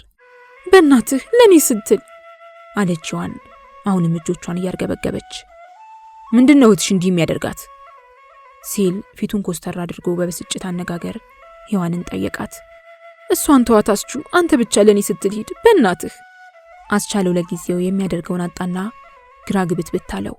ውስጡ ተጨንቆ ጎንበስ ብሎ ግንባሩን ሲያሻሽ ከቆየ በኋላ ድንገት ከተቀመጠበት ብድግ አለና እስቲ ቆይ እሺ የምትል ከሆነ ልመልሳት እያለ በፍጥነት እርምጃ ወደ ውጭ ገሰገሰ። ከግቢ ወጥቶ ግራና ቀኝ ሲመለከት ሸዋዬን በግራ በኩል በርቀት አያት። ድምፁን ከፍ አድርጎ ተጣራ። ሸዋዬ ግን ዝም ብላው እርምጃዋን ቀጠለች። ልትሰማው እንደምትችል ይገምታል። ነገር ግን ዝም ስላለችው ተናደደና ወደ ሔዋን ተመለሰ። መኮብለሏ ነው አለ ወደ ቤት እየገባ። ሄደች አለችው ሔዋንም ጭንቅ ጥብብ ባለ ሁኔታ አስቻለውን እየተመለከተች። አይኖቿንም እንባን ባይላቸው ጀመር። ምንም ማድረግ አልችልም፣ እየጠራዋት ዝም ብላ ወደ ሁለተኛ ደረጃ ትምህርት ቤት አቅጣጫ ሄደች አላት እዚያችሁ ዱካ ላይ ቁጭ ብሎ ግንባሩን እያሻሸ። ግን ለምን መጣችሁ አለችው ሔዋን። ለመሆኑ የከሳት ፈረቃ ገቢ አልነበረችም እንዴ? በአሁን ሰዓት ቤት ውስጥ አትኖርም ብዬ አንቺን ስላሰነባበትሽ ጠይቄ ለመሄድ ነበር የመጣሁት። የሁለቱም ፈረቃ ተማሪ ስራ ዘመቻ ላይ ስላረፈደ ከሰዓት ትምህርት ስላልነበረ ነው። አሁንም ሄዳችሁ ደግሞ ተመልሳ ከመጣች ጉዴ ይፈላል። ሰሞኑን እንዴት ነበራችሁ? ሰላም ነበርን። አስቻለው በደረቁ ፈገግ ብሎ አያት። ሰላም አለመሆናችሁንማ ይሄው እያየሁት ነው። ግን የተለየ ሁኔታ ገጥሞሽ ከሆነ ብዬ እንጂ። አንተ የምትረዳኝ ከሆነ ወደፊት የተሻለ ሰላም ላገኝ እችላለሁ። ምን ልርዳሽ? በቃ አንተ ዳግመኛ ወዲህ አትምጣ። እኔ አንዳንዴ ወደ አንተ በመጣ ይሻላል። አይመስለኝም። እመነኛችሁ አልፎ አልፎም ቢሆን ሲመቸኝ እመጣለሁ። እኔ ወደ አንተ የምመጣው የታበባን ሁኔታ አጥንቼ ነው። አንተ ግን የለችም ብለህ ብትመጣ ልክ እንዳሁኑ ልንጋለጽ እንችላለን። ስለዚህ እባክህ ዳግመኛ ወደዚህ ላትመጣ ቃል ገብተህልኝ ሂድ። አስቻለው የሔዋን ዘዴና ዓላማዋ ገባው። እሱም በቀላሉ ሊሸከም የሚችለው አደራ ነው። በትካዜ አስተያየት ላፍታ ያህል ሲመለከታት ቆየና ከመቀመጫው ብድግ በማለት ተቀብያለሁ ሄዩ፣ አሁንም ልሄድልሽ፣ ግን ሸኝኝ አላት። ያስቻለው ሸኝኝ ቃል ለሔዋን ትርጉሙ እየገባት ሄዷል። እሷም ከፍራሿ ላይ ብድግ ብላ ወደ አስቻለው ራመድ በማለት ከፍቶ በጠበቃት እጆቹ እቅፍ ውስጥ ገብታ ደረቱ ላይ ልጥፋለች። በመሳሳም ናፍቆታቸውን ተወጡ። የፈለገው ችግር ይምጣ፣ ምን ጊዜም ካንቺ ጋር ነኝ አላት አስቻለው አንገቷን እቅፍ አድርጎ ቁልቁል እያያት። እኔም ሸዋዬ ከቤቷ ስትወጣ የት መሄድ እንደነበረባት አቅድ አልነበረም። ሰሞኑን ነገሮች ሁሉ ረገብ ብለው ስታይ ትንሽም ቢሆን ቀዝቀዝ ብላ የነበረ ቢሆንም የዛሬው ያስቻለው ቤቷ ድረስ መምጣት ግን እሳት ለኩሶባት ንዴቷን ቀስቅሶባታል። ከወጣችም በኋላ ጅው ብላ መሄዷ አስቻለውና ሔዋን ብስጭቷን አይተው ለወደፊቱም እንዲፈሩ ማድረግ ነበር። ያ ሁሉ ሆኖ አሁንም ጉዞዋን ወደፊት ቀጠለች። የዲላ አጠቃላይ ሁለተኛ ደረጃ ትምህርት ቤትን ወደ ቀኝ በመተው ሄዳ ወደ ኳስ ሜዳው ደረሰች። በሜዳው አሻግራ ፊት ለፊት ስትመለከት የዲላ ሆስፒታል ለጥ ባለ ሜዳ ላይ ተንጣሎ ታያት። ያኔ ባርናባስ ወየሶ ትዝ አላት። አሃ አለች ቀጥ ብላ በመቆም ብቻዋን እየተነጋገረች። አሁንም ለራሷ ለምን ባርኔ ጋር አልሄድም አለች። ባርናባስን ስታቆላመጠው ባርኔ እያለች ነው። ለኳስ ሜዳ ተብሎ የተናደውን ገደል ተንደርድራ ወረደችው። ሜዳውንም አቋርጣ አለፈች። ከዚያም አልፋ ከዲላ ወደ ሞያሌ የሚወስደውን የአስፋልት መንገድ ተሻገረች። ብላ ብላ የቆፌን የኮረኮንች መንገድ ትውረገርግበት ጀመር። ደግነቱ ከቤት ወጣችው ትምህርት ቤት ስትሄድ የለበሰችውን ልብስ እንደለበሰች ስለሆነ አለባበሷ ወዴትን ብትሄድ አያሳፍራትም። ከቦርሳ በስተቀር የሚቀራት ነገር የለም። አንገቷ ላይ ቀላ ያለ ቡኒ ቀለም ያላት ስካርፍ አጣፍታለች። ለሆስፒታሉ እንግዳ ናት። ታማ ልትታከም ወይም ታማሚ ልትጠይቅ እንኳን ገብታ አታውቅም። ይሁን እንጂ ሆስፒታሉ አደናጋሪ ሁኔታ የለውም። ህንፃዎቹ በአንድ አካባቢ ችምችም ብለው የተሰሩ ናቸው። ቀሪው ደግሞ ወለል ያለ ሜዳ። ቀጥታ ወደ ህንፃዎቹ ስትጠጋ የተጓዘችበት መንገድ ከድንገተኛ መቀበያ ክፍሎች አካባቢ ያደረሳት። ሰዓቱ ወደ 5:30 ገደማ ሆኗል። በርካታ ህመምተኞች በአግዳሚ ወንበሮች ላይ ተቀምጠው ወረፋቸውን ይጠባበቃሉ። ከህመምተኞቹ ጀርባ ቆም ብላ ወደ ቀኝ አቅጣጫ ስትመለከት ረጅም የመተላለፊያ ኮሪደር ታያት። ጎርደድ ልትልበት አስባ ጥቂት ከተራመደች በኋላ አሁንም ወደ ቀኝ ስትመለከት የአስተዳደር አገልግሎት ኃላፊ የሚል የቢሮ መለያ ነበበች። አሃ የባርኔ ቢሮ ይሄ መሆን አለበት አለችና ቆም ብላ ወደ በሩ ስትመለከት ከኋላ በኩል የሰው እጅ ትከሻዋ ላይ ቸባ አደረጋት። ባርናባስ ወየሶ። ሸዋዬ ደንገጣለች። እንዴ አለህ እንዴ ስትል ጠየቀችው፣ ምን እያለች እንደሆነ ለራሷም ሳይገባት። የሸዋ ዛሬ ከየት ተገኘሽ አለና ባርናባስ እጇን ጨብጦ እንደገና ደረት ለደረት ተሳሳሙ። ባርናባስ ሸዋዬን ሲያቆላምጥ የሸዋ እያለ ነው። ጉብኝት መጥቼ አለችው ሸዋዬ ሳቅ እያለች። ጥሩ ነዋ፣ የሚጎበኝ ሞልቷል፣ የሚያስጎበኝም አለ አላት ባርናባስ እጁን ትከሻዋ ላይ ጣል አድርጎ በረዥም ቁመቱ ቁልቁል እየተመለከታት። አለፈልኛ እኔ ጋር ነው የመጣሽው ሲል ጠየቃት። እሷንም ቢሮውንም ተራ በተራ እየተመለከተ አይ ሸዋዬ ተሽኮረመመች። ቢሮ ያጠገብ ቆመሽ ሳገኝሽ ጊዜ እኮ ነው። ጎራ በያ ሻይ ቡና ልበልሽ። በዚህ ሙቀት ሻይ ቡና ለስላሳም ይኖራል አለና ባርናባስ እጇን ይዟት ወደ ቢሮ አመራ። በሸዋዬ ዓይን የበርናባስ ቢሮ ልዩ ነው። ስፋቱ፣ ጽዳቱ፣ የመስኮቶቹ መጋረጃዎችና የወለሉ ምንጣፍ ዓይን ይማርካሉ። የመጋረጃው ቀለም ነጣ ያለ ብርቱካናማ ነው። ለቢሮው ልዩ ብርሃን ሰጥቶታል። የእንግዳ መቀበያው ጠረጴዛ ስፋትና የወንበሮቹ ብዛት አስደነቃት። በቢሮው የግድግዳ ጥግ ዙሪያ ተጨማሪ ወንበሮችም አሉ። የአቤሎ ጤና ጣቢያ ውስጥ በነበረ ጊዜ በአንድ ጥብብ ባለች ክፍል ውስጥ ከ1 ሜትር የማትበልጥ ጠረጴዛውና የሚቀመጥባትን ደረቅ ወንበር አስታውሳ ስታወዳድር አሁን ግን ገነት ውስጥ እንደገባ ቆጠረችው። አንተ ቢሮው ግን እንዴት ያምራል ባክህ አለችው የቢሮውን ዙሪያ ባይኗ እየቃኘች። ከዚህ የበለጠ ስንት አይነት ቢሮ አለ ባክሽ፣ ደግሞ ይሄ ቢሮ ሆኖ አለና ወንበር ሳብ አድርጎ እንድትቀመጥ ጋበዛት። ጡር አትናገር። ባርናባስ በእንግዳ መቀበያው ጠረጴዛ ላይ ከሸዋዬ ፊት ለፊት ቁጭ አለና በደወል ተላላኪ ጠርቶ ለሱ ቡና ለሸዋዬ ለስላሳ አዘዘ። ይሄ ሁሉ ወንበር ምን ያደርጋል ስትል ጠየቀችው። የባለስልጣን ቢሮ እኮ ነው፣ ስንት አይነት ስብሰባ የሚካሄድበትና ውሳኔ የሚሰጥበት አለና ባርናባስ በተቀመጠበት ላይ ፈነስነስ አለ። በምን ጉዳይ ላይ ተወስናለህ?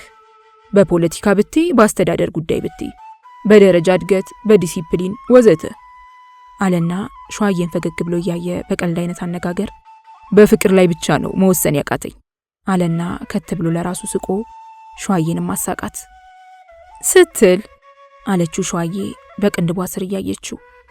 የምወዳት ሴት እንዳጠላኝ አርጌ መወሰን። ሁይ አልቀረብህም። ያን ማድረግ ብችል ኖሮ አንቺ መች ታመልጪ ነበር አለና እንደ ቁም ነገር አድርጎ ግን የሸዋ ይህን ያህል ወራት ዲላ ውስጥ ስትኖሪ እንዴት ወደ ቢሮ ሄጄ ልጠይቀው አላልሽም ሲል ጠየቃት። ሆ ደሞ የሰው ባል ላለፈውም ይቅር ይበለኝ፣ ያን ቢሆን ሳላውቅ ያደረኩት ስለሆነ ኩነኔው ያንተ ነው አለችና የቀረበላትን ሚሪንዳ ጎንጨት አለች። ባርናባስ በስጨት እንዳለ አይነት እጁን ጨፍ እያደረገ የሸዋ ደግሞ ዝም ብለሽ ነው ይህን ሚስት ድስት ትዳር ምናምን የምትይውን ነገር ለምን አትተይኝም? ፍቅር በትዳርና በሰማን ይገለጽ መሰለሽ እንዴ አላት ቡናውን እያማሰለ። ብታርፍ ይሻልሃል። በተለይ ባንቺ ነገር መቼም ቢሆን የሚቆርጥ አይመስለኝም። ግን ባለቤት ደህና ናት? ለራሷ ትኖራለች ማለት እዚህ ገባህ እዚህ ወጣህ አትለኝም። መረን ለቀሃለቻ። አረ ዛሬ ከየት ተገኘሽ ሸዋ? እስቲ ስላንቺ እንጨዋወት ብሎ ቡናውን ፉት አለ። አንተን ልጠይቅ? ጎሽን ይወለላ አንቺ እኮ ድሮም ቁም ነገረኛ ነሽ፣ ሰውየውን ይሁን እንጂ ብሎ ነገሩን ተወት ሲያደርገው ሸዋዬ ቀጠለች። ባትሆንስ ልብ ቢኖረ ይኖሮ እግርሽ ላይ ወድቄ ይቅርታ መጠየቅ ነበረብኝ። ግን ዛሬ ነገ ስል አለና ንግግሩን ቆረጥ አድርጎ አሁንም ቡናውን ፉት አለ። ደሞ እንደገና የቆየ ነገር እኮ ሲታደስ ከበፊቱ ይበልጣል። ይልቅስ ስለመጣሁበት ጉዳይ ልጠይቅህ። ምን ልርዳሽ? አንዲት ሴት በተለይ ልጃገረድ ማስወረዳ ለማስወረዳን በሐኪም ምርመራ ማወቅ ይቻላል ስትል ጠየቀችው። ሐኪሞችን አነጋግሮ መረዳት ይቻላል፣ ግን በዚህ ዙሪያ ምን ችግር ገጠመሽ ሲል ጠየቃት። በእናትህ ባርኔ ዶክተሮችን ጠይቅልኝና ንገረኝ። ማነጋገር እችላለሁ። ይገርምሃል፣ በአንዲት እህቴ ጉዳይ ተቸግሬያለሁ። አስወርዳ መሰለኝ። በአገር ባህል ወይስ በሐኪም? አሬ እናንተ ሰራተኛ በሆነ ሰው ደሞ የምን ባህል አመጣ? ያማ ቢሆን ራሴ ተከታትዬ ለህግ አቀርበዋል ነበር እያስቸገረኝ ብላ ሸዋዬ የተበሳጨች ለመምሰል ራሷን ዘወዘች። ማን የኛ ሰው ሲል ጠየቃት ባርናባስ ግንባሩን ቋጠር አድርጎ። ሆ ደሞ ያለ በቂ ማስረጃ የሰው ስም ጠርቼ ሄዳለ ግባ አለችና አይኖቿን ወደ ጣሪያ ሰካች። እንዴ የምታወሪው እኮ ለኔ ነው። ፖሊስ ጣቢያ ወይ ፍርድ ቤት ያለሽ መሰለሽ እንዴ? አንተስ ብትሆን የፓርቲ ሰው አይደለህ? ታዲያ እኮ የኛ ዋነኛ መለያ ሚስጥር መጠበቅ ነው። ለማንም አታወራ እንዴ? ያንቺ ሚስጥር? ሸዋዬ እንደማቅማማት ብላ የላይኛውን ከንፈሯን በጥርሷ ነከስ አድርጋ ወደ ላይ አንጋጣ እያየች ታስብ ጀመር። ወይዘሮ ልፍነሽም ትዝ አሏት። ከሳቸው የሰማችው ወሬ ነውና እውነቱንም ተጠራጥራ ፍርሃት ተሰማት። አትፍሬ ሸዋ፣ እንደውም እንዲህ ያለ ነገር ጠረጴዛው ደገፍ እያለ እኔ እኮ የጨነቀኝ የማስረጃው ጉዳይ ነው። ለዚያ ምን አስጨነቀሽ? ፍንጭ ካገኘን እኛው ራሳችን እየሰረሰርን እንገባበት የለ? ዋናው ጥቆመው ነው። አስቻለ የሚባለው ነርስ በደንብ ታውቀዋለህ? ባርናባስ አንገቱን መዘዝ አይኑን ፈጠጥ አድርጎ እንደውም ሾከክ ባለ አነጋገር እሱ ነው እንዴ ሲል ጠየቃት። ሸዋዬ ከንፈሮቿን አጣብቃ አንገቷን ባውንታ በመነቅነቅ አረጋገጠችለት። በዚህ ጊዜ ባርናባስ ፈጠን ብሎ በመነሳት ወደ ወንበሩ አለፈ። ወረቀትና እስክሪብቶ አዘጋጀ። ያስቻለውን ስም ጻፈና ድርጊቱን የፈጸመበትን ወቅት ታውቂዋለሽ? ወይም 3 ወራት። እንዴ ይሄማ ትናንትና ነው በእኛ በማለት አዳነቀና የእህትሽ ስም ማን ይባላል ሲል ጠየቃት። ሔዋን ተስፋዬ። በሷ በኩል ፍንጭ ማግኘት ይቻል ይሆን? ሆይ አለሽ ሸዋዬ ጮክ ብላ። እሷ ብትጠየቅ አስቻለ የሚባል ሰው አላውቅም ነው የምትለው። በዚያ በኩል አትልፋ። ቆንጠጥ ብናደርጋትስ? ብትፈነክታትም እንዲያውም አንዳች ነገር ሳያስነካት የቀረ አይመስለኝም። የእሱ ነገር ሲነሳባት አትወድም አለችው በመስኮት በኩል ወደ ውጭ እያየች። በቃ ተይው፣ ይህን ያህል ፍንጭ ከተገኘ የትም አያመልጥም፣ ቀስ ተብሎ ይመረመራል አለና ደስታ ይሁን ንዴት ብቻ የያዘውን ብዕር የምትያል ወርውሮ ወረቀቱ ላይ ጣል አደረገው። ውጤቱን እንዴት ልከታተል አለችው ሸዋዬ የባርናባስ ስሜት ጋለ ብሎ ስታይ ጓጓ ብላ። የት ልንተጣጣ አለና ቤትሽን ባውቀው እኮ እኔው ራሴ እየመጣው የደረስኩበትን ገልጽልሽ ነበር አላት። አንገቱን ጠመም አድርጎ በፈገግታ ያያት። ደሞ አንዴ ካወቅከው በኋላ ነጋ መሸ እየተመላለስክ ብላ ሸዋዬ ነገሯን ተወት ስታደርግ ባርናባስ ራሱ ቀጠለ። ያልተመቸውሽ ለት በቀኝ ትይኝ የለም ብሎ ወይ ስልክ ቁጥር ስጪኝ አላት። ያንተን ስልክ ስጠኝ፣ ቁም ነገር ከሰራህም ልጠራህ እችላለሁ። ይሄማ ጥሩ አለና የስልክ ቁጥሩን ወረቀት ላይ ጽፎ ሰጣት። ሸዋዬ ሰዓት አይት ስታደርግ ወደ 10 ተጠግቷል። በቃ ልሂድ ብላ ከተቀመጠችበት ተነሳች። ግብዣው እንደማይዘገይ ይተማመናለሁ አላት ባርናባስ ፈገግ እያለና ትከሻዋን ቸብ እያደረገ። ገና ጠላው ተጠምቆ ነው። ጥሩ አድርገሽ ጥመቂው እንጂ ይደርሳል። ሸዋዬ ለጊዜውም ቢሆን የንዴትና የብስጭት ሸክሟን በጨዋታ ሰበብ ቀለል አድርጋ ፈገግ እያለች ከባርናባስ ቢሮ ልትወጣ በሩን ከፈት ስታደርግ ጋውን ለብሶ በኮሪደሩ ላይ ከአንድ አቅጣጫ ወደ ሌላ በመሄድ ላይ ከነበረው አስቻለው ፍስሐ ጋር ድንገት አይን ላይ ግጥምጥም አሉ። እሷን ፍጥጥ እሱን ፍጥጥ አሉ።